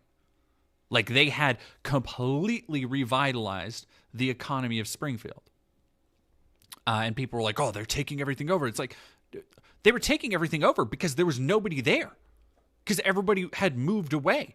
Because the population, the working population, it just didn't exist. They were getting old. They were retiring. They were leaving. And there was nobody to take those jobs in their place. So they did. Who cares? Like they're making motherfuckers money. Economic power does not equal a raises in living standards, clearly. I didn't say it did. Like those are not the same thing. Being useful in an economy is not the same as being able to live the life you deserved. Leftist streamer I used to really like, but he went completely nuts over the past year and abused his editor like crazy. Oh yeah, I forgot about that shit. Yeah, Simric, I know people in Springfield and they like the Haitians. Tons of people. I had multiple people reach out to me like, hey, no, like these are some of the sweetest people. We saw your stream, blah blah blah. Like, I kind of expected no different.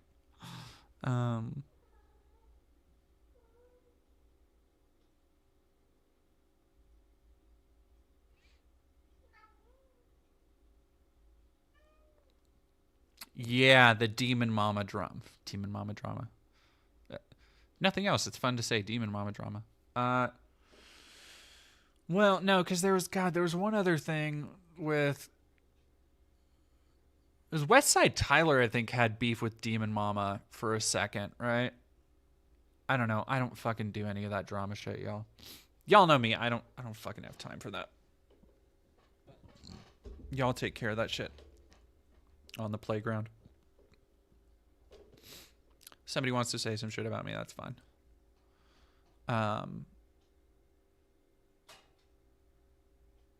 I did the one thing about the Demon Mama thing I did hear, I think it was from a Westside Tyler stream, was the stuff with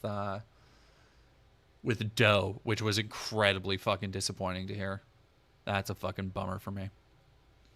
I'd followed Doe for a couple years, I think, on Twitter, and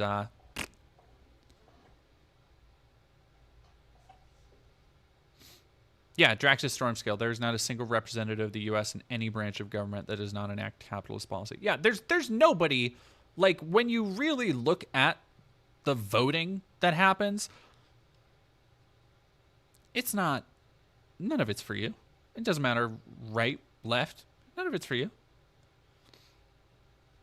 Aw, Resi Renji, Dead Domain is the only Demon Mama I care about.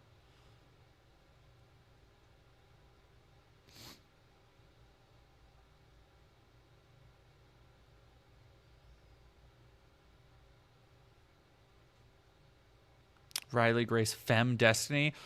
Femme Destiny is a nightmare that just popped into my head. Oh, that's... Blech. Blech. Demon Mama fell off. I don't really pay attention to her anymore. If every human is made in God's image, then every trans person exists because of God. Yeah.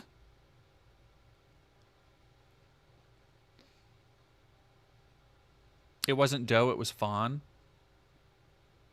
Are they not the same no, there was something with Doe too. See, this is why I don't fuck with any of this shit. It's too confusing. Really quick, Catcher FM and Yellow. It's almost 2 a.m., so I gotta go to bed. But thank you so much, Jordan, and everyone in chat who has donated to help start Golden Apple Audio. You are very welcome, Catcher. Thank you for being here. Thank you for having me on the stream earlier. And to anybody still in chat who wants to give a little bit, please, please, please go give a little bit to Golden Apple Audio, Catcher's new trans-owned and operated audiobook reading effort that is being started. All the money is going to startup costs right now, so I'd really appreciate it if you could help out a friend of the channel. If you just even have a couple bucks, $5-10 can make all the difference. It all goes towards a good cause, and it should be linked at the top of the YouTube chat. And thank you again, Katra. I'm always a little prepared for any influencer to be a bad person. Yeah, don't do hero worship, y'all. This is like Bloods versus Crips for people whose skin burns in the sun. I don't even know who these people are. Oh, you blessed, blessed soul.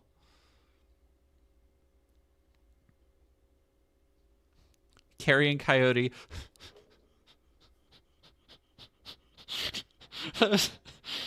Oh, man.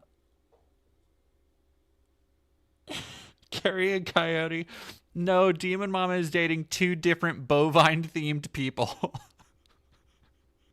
It's just a very fucking funny way to respond. Oh.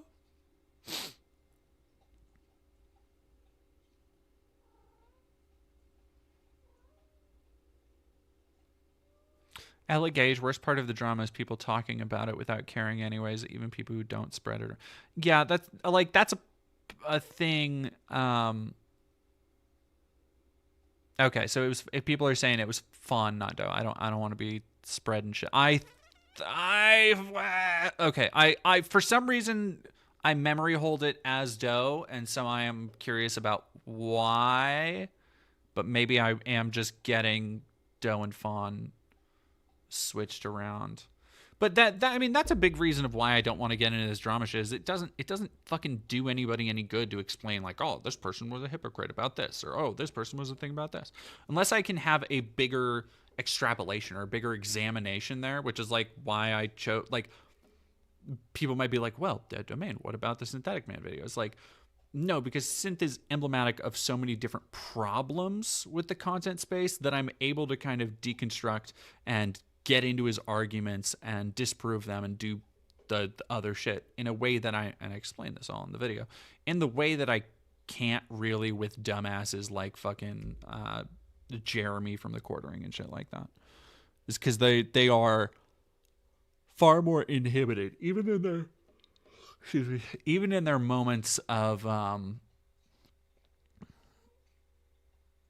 like, you know, Jeremy infamously had the moment where he was drunk on stream or pissed in the basement or whatever the fuck it was. Polly wears me out too much mentally. So is Demon Mama bad or not? I don't know. I don't know. I do not think I cared enough to look into it. Okay, Moth, then that's why. Okay, it's because Tyler conflated the two of them in his video and never fixed it in editing. Okay, that's why I'm mixing those two up. Oh, goodness gracious. All right, let me get to the end of this. Sorry, we've gone so far off track, y'all. That is one of the best ways to do it. I think that young guys are being disenfranchised at a rather impressive rate because nobody is there to help with them. Although Josh Strife Hayes might not be aware of it, he is talking about Synthetic Man here, in addition to the audience that Synthetic Man has curated. To that end, that includes me. And as far as I'm concerned, Synthetic Man could say he... Demon Mama drama retrospective stream when? Fucking never. Never, dude. I don't care enough. Yeah, I don't, like, I truly don't care enough. It's why I also don't do deep dives into, like, at least not yet, but I'm not going to do deep dives into shit like locales or any of that stuff. It's like, I don't care enough. It doesn't attach to a bigger issue. I don't need to go into it. I don't need to explain it.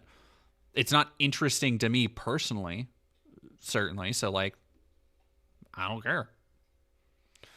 Somebody's saying, I used to follow Keffels, Brutus. I used to follow Keffels until I found out she was more drama-oriented, then oriented around growing the left and intercepting the right. Yeah.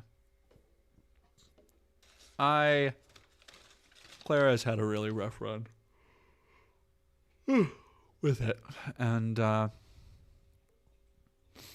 hope she's doing better. Like, Clara is pretty much retired from what I understand.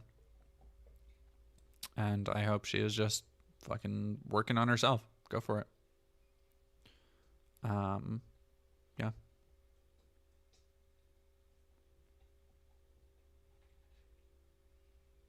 Yeah, that too. Locales in the communities that form around them are really depressing. I find, so there's a middle ground of morbid fascination, because certainly if you know me, Arbitrary Alex, I am having a good evening. There is a element of morbid fascination that drives me in a lot of the deep wells I go through, and I feel like that has to be fairly obvious, because, like, who else would fucking, you know, watch hours and hours of hate church sermons and, like, do all this other shit that is just incredibly grating and incredibly time consuming if it wasn't driven by some kind of morbid fixation, which it is. And so there are channels. One channel I really have enjoyed is Frederick Knudson's channel, Down the Rabbit Hole, which, you know, phenomenal. If you haven't seen some of the stuff they've done on Time Cube, there's a really great episode on Time Cube. There's a really great episode on the Final Fantasy house.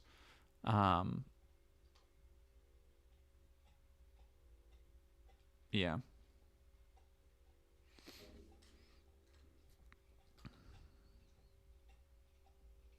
Yeah, the 5-hour Eve documentary. See, like, that kind of stuff, to me, that is so much different than a fucking, you know, a locale, than like a Christian documentary or something.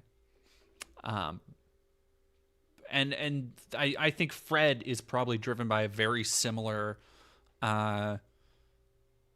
like, just fixation on, like, hearing a story, hearing something, and just, like, I want to go down this rabbit hole. I am fascinated by this. Like, the most recent fucking video I did was on AI in PS5 games, and the fucking the shit I found in that, on the, like, the links between going down these rabbit holes on my own, of links between these companies in Moldova and Ukraine, and like, this person actually owns these two things, and this person is actually probably using this as a shell company on PS5, and, like, all this stuff. And that's just born out of me browsing through the PS5 store and going, like, man, what the fuck? Like, that's all it is.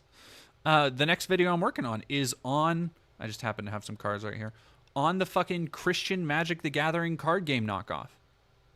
I go into the history of the game. I reached out. I talked to, there are champions, modern champions of the game.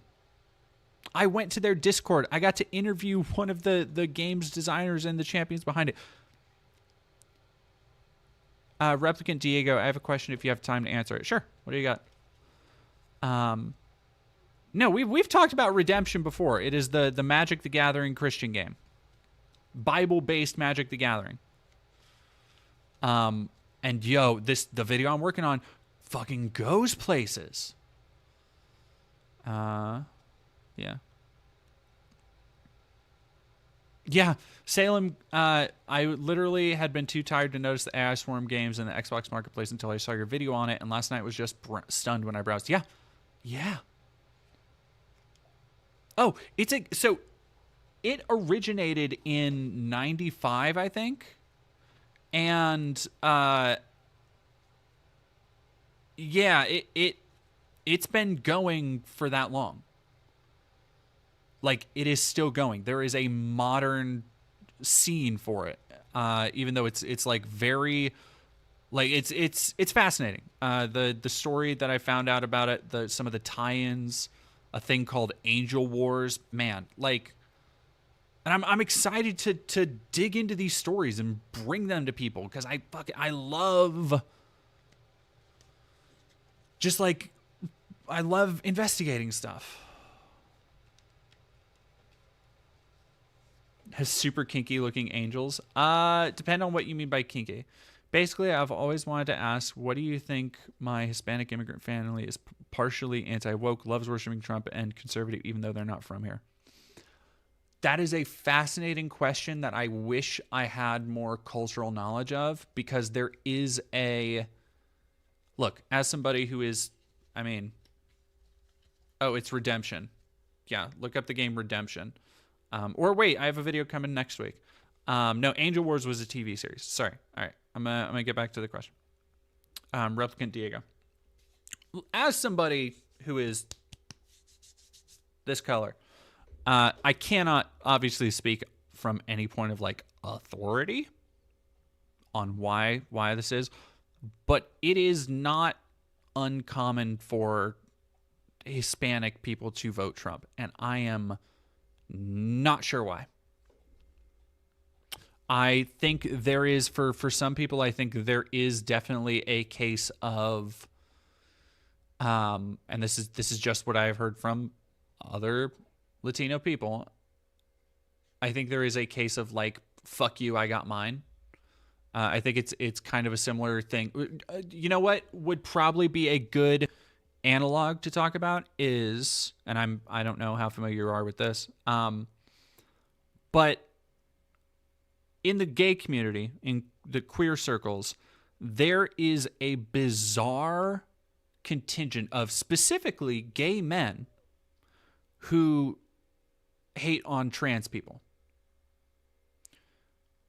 And this is despite the fact that historically, gay people and trans people are generally persecuted by the same groups, generally persecuted for the same reasons. And so you, based just in common sense, you would look at that and be like, we have the same enemies in common. At the very least, we have the same enemies in common. And generally, the same goals: to be accepted by a wider population, to be able to go out in public, be able to love who you want to love, marry who you want to marry, do all that stuff.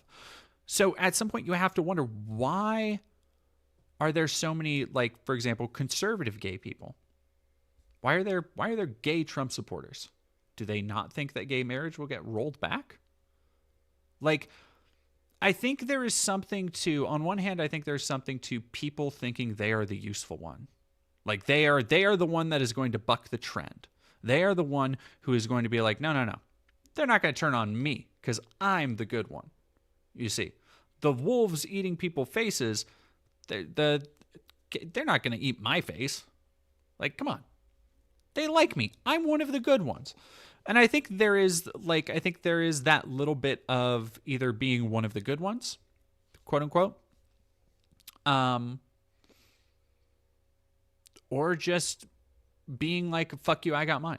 Like, for a family, somebody who emigrated here, went the legal route, I think it might be easy to see other families who came here illegally and be like, well, obviously we're better than them. For some people, I think there is a certain type of person that would be drawn to that kind of thinking. But honestly, those are two of the only reasons I could think of for like I understand that is pretty simple for what is ultimately a very complex issue, but like I see very similar rhetoric a lot from queer people who think that they will be the one to, and hey, maybe this is brought on by my recent research into Brianna Wu, the next big deep dive video I'm doing. So look forward to that. But I think there are so many people who think that, oh no, I'm one of the good ones. I'm one of the good ones, and they're never going to turn on me because of that. It's like, nah. Very true. Also, a good chunk of my relatives are Gen X and grew up in the 70s and 80s. Well, and I think there's also like that is, and I can't pretend to know about generational qualities, in a Latino household, but at least for Americans, I think there is something to, as somebody who came from a fairly low income background, there is definitely something to the conservative attitude of fuck you, I got mine because I worked hard for decades and decades and I earned everything I have, which is, fair enough. But then wanting to deprive other people of not just those same earnings, but the same opportunities. And that is something I notice even within my own family. Bruce Magnuson, my ex-wife, was Guatemalan. She had a lot of family members who idealized lighter skin and fewer indigenous features. That fucking sucks. It's like a nerd getting accepted by popular kids and bullying their former friends. Yeah. I was what was I was just watching something. I was reading something on what was that?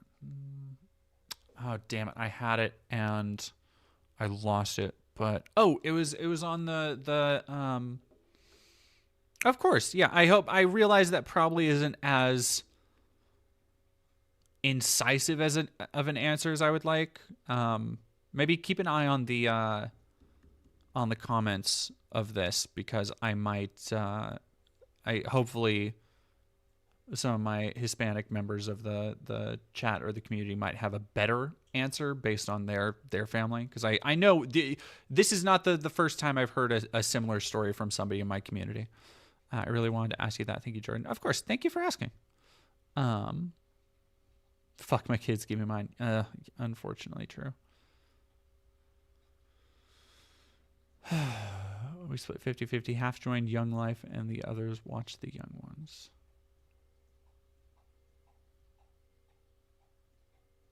Edgy attitude stuff in the 90s. Drax's storm scale that we're supposedly watching. Yeah, well, I mean, if that doesn't tell you how interesting this video's been, that we've just, I don't even remember I've just been yapping. I've just been yapping, y'all. Believes in the most egregious things ever, and I wouldn't care, because what matters to me is the performative aspect of his content. He is trying to draw attention to a matter that is not receiving enough attention, and that is serving as a cultural counterpoint to rampant progressive elitism on YouTube. In short, Synthetic Man is doing what many of those— Yeah, Salem, you can ask a question. Whatever. It's question time, folks. Sure, go for it. Those within the Christian faith ought to be doing, albeit I will grant he limits himself by remaining an agnostic. Concerning the nature of his content, when it comes to talking about video games, movies, comic books, or any form of media consumption, people like Synthetic Man are often ridiculed because allegedly this stuff doesn't matter, or it's not important compared to so many other things in life. And to that I say this: the one small garden of a free gardener was all his need and due, not a garden swollen to a realm, his own hands to use. Dog.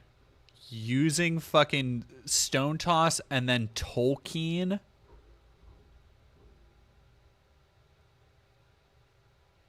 Incredible. The mind, it reels. Use, not the hands of others to command. For gamers or those generally invested in the entertainment media, this stuff is the stuff of culture. Read R, it's definitely true. My conservative relatives are like that. They have the whole pull yourself up by your bootstraps thing. It's unfortunate that so many Hispanic people are like that. These are hobbies, and they are things that essentially make us human and separate us from animals. What? Oh, dude. If video games make us human and separate us from animals,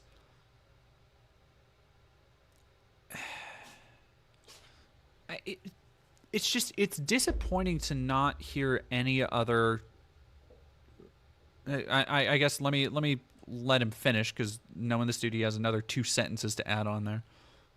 And as human beings, it behooves us to draw from cultural experiences and to distill those experiences in such a way that makes them intriguing and engaging. In short, gaming is just one aspect of many that makes life worth living. And this is also why there are— Fuck, man.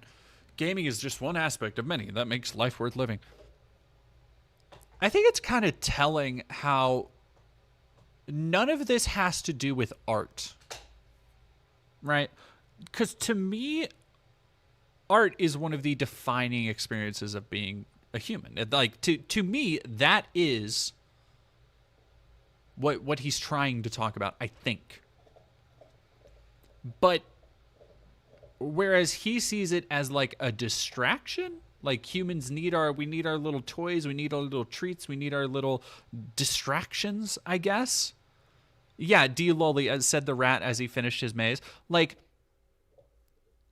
I see it as like humans need that expression. We need that creative outlet. We need that sense of community sometimes that gaming can bring. But the way he phrases it is so artless. It is lacking any like consideration of gaming as an art form, of expression as a part of the human experience, and it feels so cold. I don't know, it gives me the ick. J'ai une question. Dead Domain, is your Discord for the patrons or open more broadly? What's the story there these days? Still patron only. Yeah, I think I'm gonna keep it patron only just because there are quite a few people in there. Sorry. There are quite a few people in there now.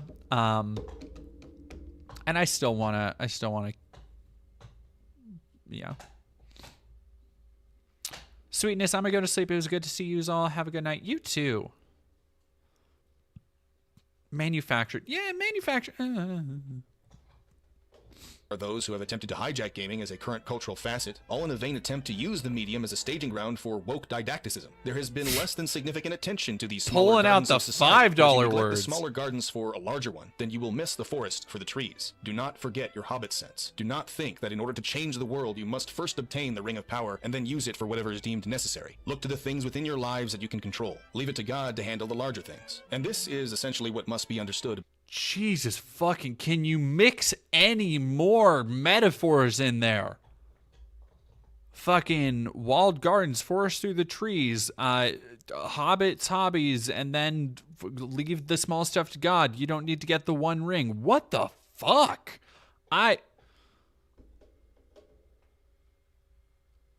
Whoa, that's fucking about Synthetic Man. The reason he often acts like Synthler and says his edgy bullshit is because bad actors have trodden upon his garden, and in response he's chosen to stick his finger in their eyes. He has chosen not to roll over and apologize for simply existing and telling the truth. And that too is why I have chosen to use my channel in part to support Synthetic Man in his endeavors. I don't do this because I have yielded to any power of verbal provocation, nor do I have a desire to emulate his lifestyle, nor do I find it appropriate to adhere to any specific belief that he has. Instead, what I believe is that his attitude is what is worth emulation, and that entails never apologizing for your core beliefs and never compromising with your enemies. People can't even recognize obvious progressive ideology after being exposed to it for over a decade at this point, because to them it's just normal, it's not even woke anymore. And so would it really be that hard for the video game industry to just dial things back a few steps, and then this woke shit is the new normal? I wouldn't even be surprised if the so-called anti-woke YouTubers, I won't name them, but you know who I'm talking about, don't call this shit woke anymore. They've basically already been going that direction for years, and I know some people in my audience have been calling them out for years every time they somehow miss the message being pushed in movies and TV shows, because all it takes is a tiny amount of subtlety for the normal person to not notice it at all, which is just unbelievable, man. And isn't it funny that so many centrist YouTube channels are being propped up by YouTube right now? And isn't it funny that so many of them seem to say the exact same things and even use very similar words? Isn't it funny how the word woke is often anathematized by these people? Isn't it funny how all their online engagement amounts to people posting the same tired takes over and over and over again? Moreover, based on analytics without even having watched the entire video. YouTube has become a sea of slop. And yet within that mire of slop, Synthetic Man is the cream that rises to the top. In that mire of slop. The Met game is what the fuck was it? It was a Dreamcast joint. I think it was Dreamcast. Was it Dreamcast? Was it PS2? The Metal Wolf Zero? Metal Wolf Chaos? Metal Wolf. Why do I think Metal Wolf Zero? Pretty sure it was Metal Wolf Chaos. Yeah. Okay. That's that on that, I guess. Chat. We took 2 more hours than I thought that would be. Yeah, no, Metal Wolf Chaos fucking whips. Metal Wolf Chaos is very... was that a Grasshopper manufactured game? I feel like it was Grasshopper I feel like it was Grasshopper. I don't know if it was a Suda joint. Supermeal, do you believe in proletarianizing small business owners? How do you mean that? I guess. It was like the term small business owner ranges wildly. Because, like, technically, I'm a small business owner. But then also technically, like, the fucking Ski-Doo dealership 10 miles away is also a small business owner. So it's like it's a very different kind of thing. Metal Wolf Cast is From Software. That's what it was. I was like, it's one of those. Okay, yeah. Man, From Soft used to do so much more shit. I love the fucking.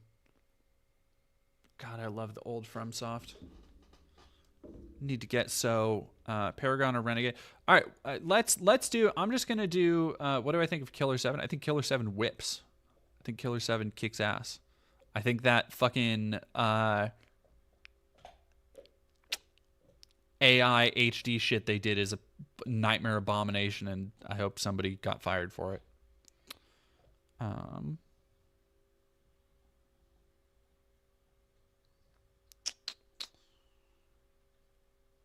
Who's saying Tim Walls got addicted to his Dreamcast? See, and here's the thing. I know Tim Walls was a real one, so I know he was playing that Shenmue. I know Tim Walls was on that Shenmue joint.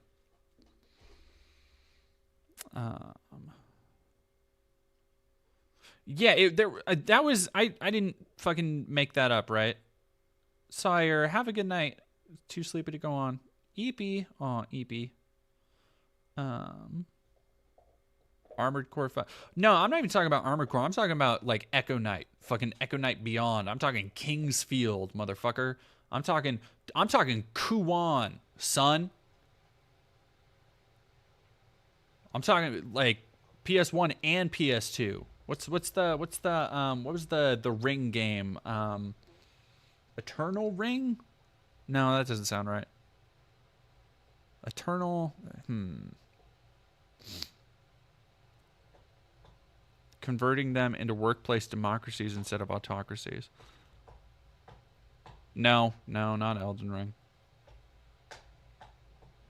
I mean, like, again, I think there's like that's a wider conversation to have around like the size of a workplace. Is at what point should, because I do think there is something to the idea that like, hey, small business owners shouldn't be able to just be fucking small business tyrants. Like, I think like the smaller a business is, the less rights their workers have. And it's something that a lot of people do not. Fewer hands by, for example, shoplifting at locally owned stores as opposed to from large corporations. Concentration of capital. No. Like, again, I think it depends on like the scale of a story, even stuff like that, like trying to undermine small businesses. Because guess what? Walmart can take a hit. Like, that's true. Walmart will be fine if people steal thousands of dollars from them. Who gives a fuck? It's Walmart. A small business might not. And especially as we are looking at a time of incredibly uncertain economic development, especially if the shit with tariffs goes through, I would say, like, kind of no. Because margins are getting smaller for, like, maybe not mega corporations, but small business. Like, all right, let me give you an example, right? The small business I probably patronize the most is the local game shop where I go and play Magic, right? They sell boxes of cards, and they get them by the case from Wizards, but they sell them slightly under MSRP. They'll sell them after a little while. They'll sell them at a discount. But other places, like look at, for example, or a lot of, and this was a MSRP issue until recently with Wizards, is that they wouldn't put a firm price on a pack of Magic cards, right? So that you have to, like, it would vary, right? You'd go to one store and a collector pack would be $25. You go to another, it'd be 32 or whatever. Now, if I don't patronize from that store, they don't keep getting product in, right? The product sits on the shelf, which just happens sometimes. Like that's just the name of the game. But if everybody starts stealing from them, then not only are they not allowed to provide those boxes, for example, at a lower price point, not only are they not able to provide, for example, the packs at a reasonable price point, they have to start raising the prices to make up for those losses, which will then in turn lead to, for them, less people buying stuff as well. And before you know it, that's how like a lot of small businesses go out of business, because it's not like Amazon, where Amazon is like, okay, more people are buying this, or the algorithm says that this is worth this, or whatever the fuck. However Amazon does it. If a box of magic cards falls off a truck, Amazon could give a shit. Nope, nobody cares at Amazon. Somebody's going to write it off. Nobody's going to claim it.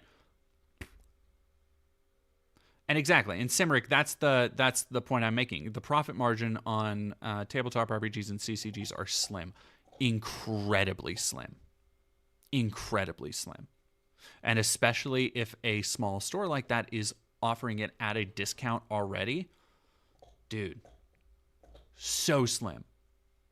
The profit margin is like, and it vanishes so quickly too. So. That's the kind of stuff I think of when people are like, oh, well, this is the example of a small business that like, oh, well, if you steal from this, it's like, no, because like the people who run that business in particular, you don't get into the local game store game because you want to be rolling in dough. I've yet to go to a local game store I frequent where I did not see the owner of the store, and I'm talking between 3, 4, 5 different game stores I've been to, the dude who owns the store being there regularly, being involved in the running and maintenance of everything. Like that's an entirely different deal from like, a fucking car dealership or something, which might technically be a small business, but like that fucking dude is off on a yacht. That dude is at his vacation home. Who gives a fuck, right? There's a level of scale there that is like I think is an important part, and you can't just write off like be like, oh well, all small businesses, fuck them, I guess is the long way around the point I'm trying to make there. All right, chap. Give me un momento, por favor.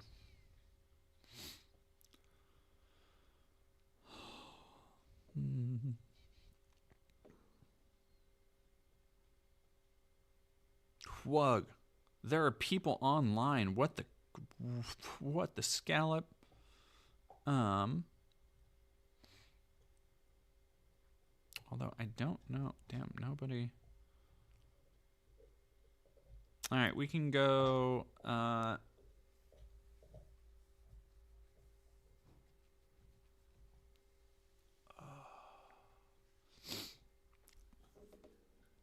Point I aim to make is that easy upward mobility discourages revolutionary ambition / interest in real alternatives to capitalism, whether or not the petite bourgeois are interested in large profit.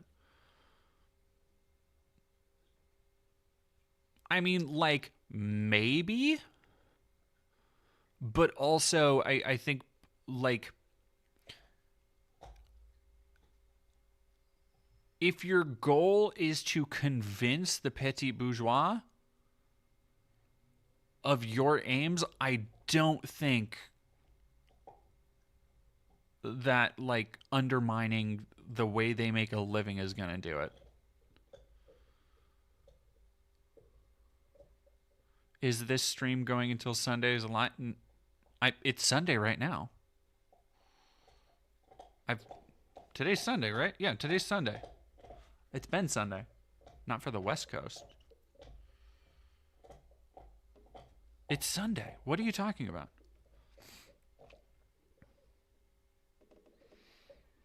Is Gen X the first to create a long-term collector investment market profile for toys and children's games pieces? No.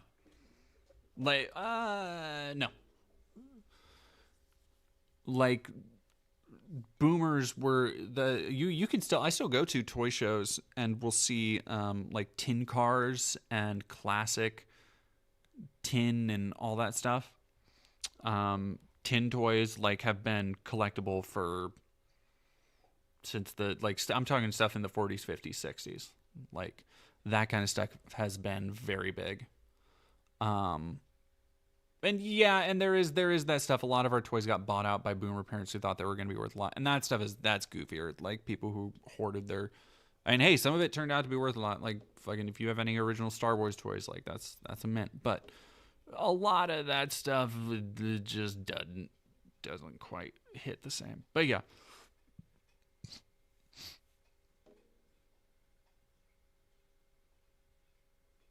Oh no, I know it's Monday over there. But the chatter was asking, I thought that they had mistaken that it was still Saturday and they thought I was going until Sunday at midnight. I don't know. Trains maybe, yeah. I mean comic books, old toys, old action figures.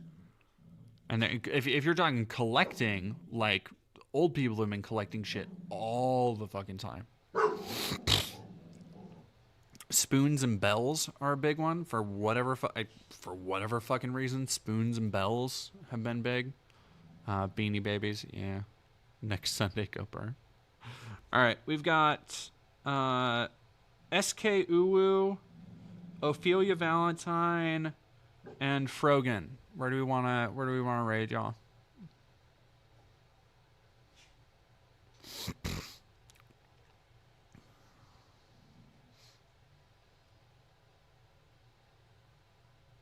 Marbles. Is Marbles up?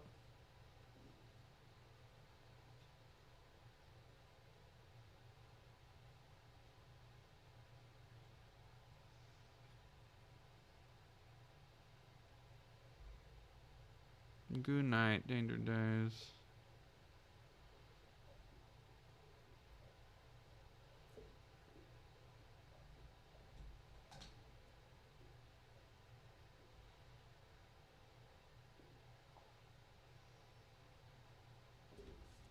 Not Frogan, I love her.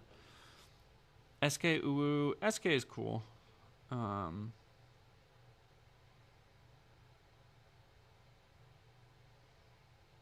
Well, yeah, let's go do SK.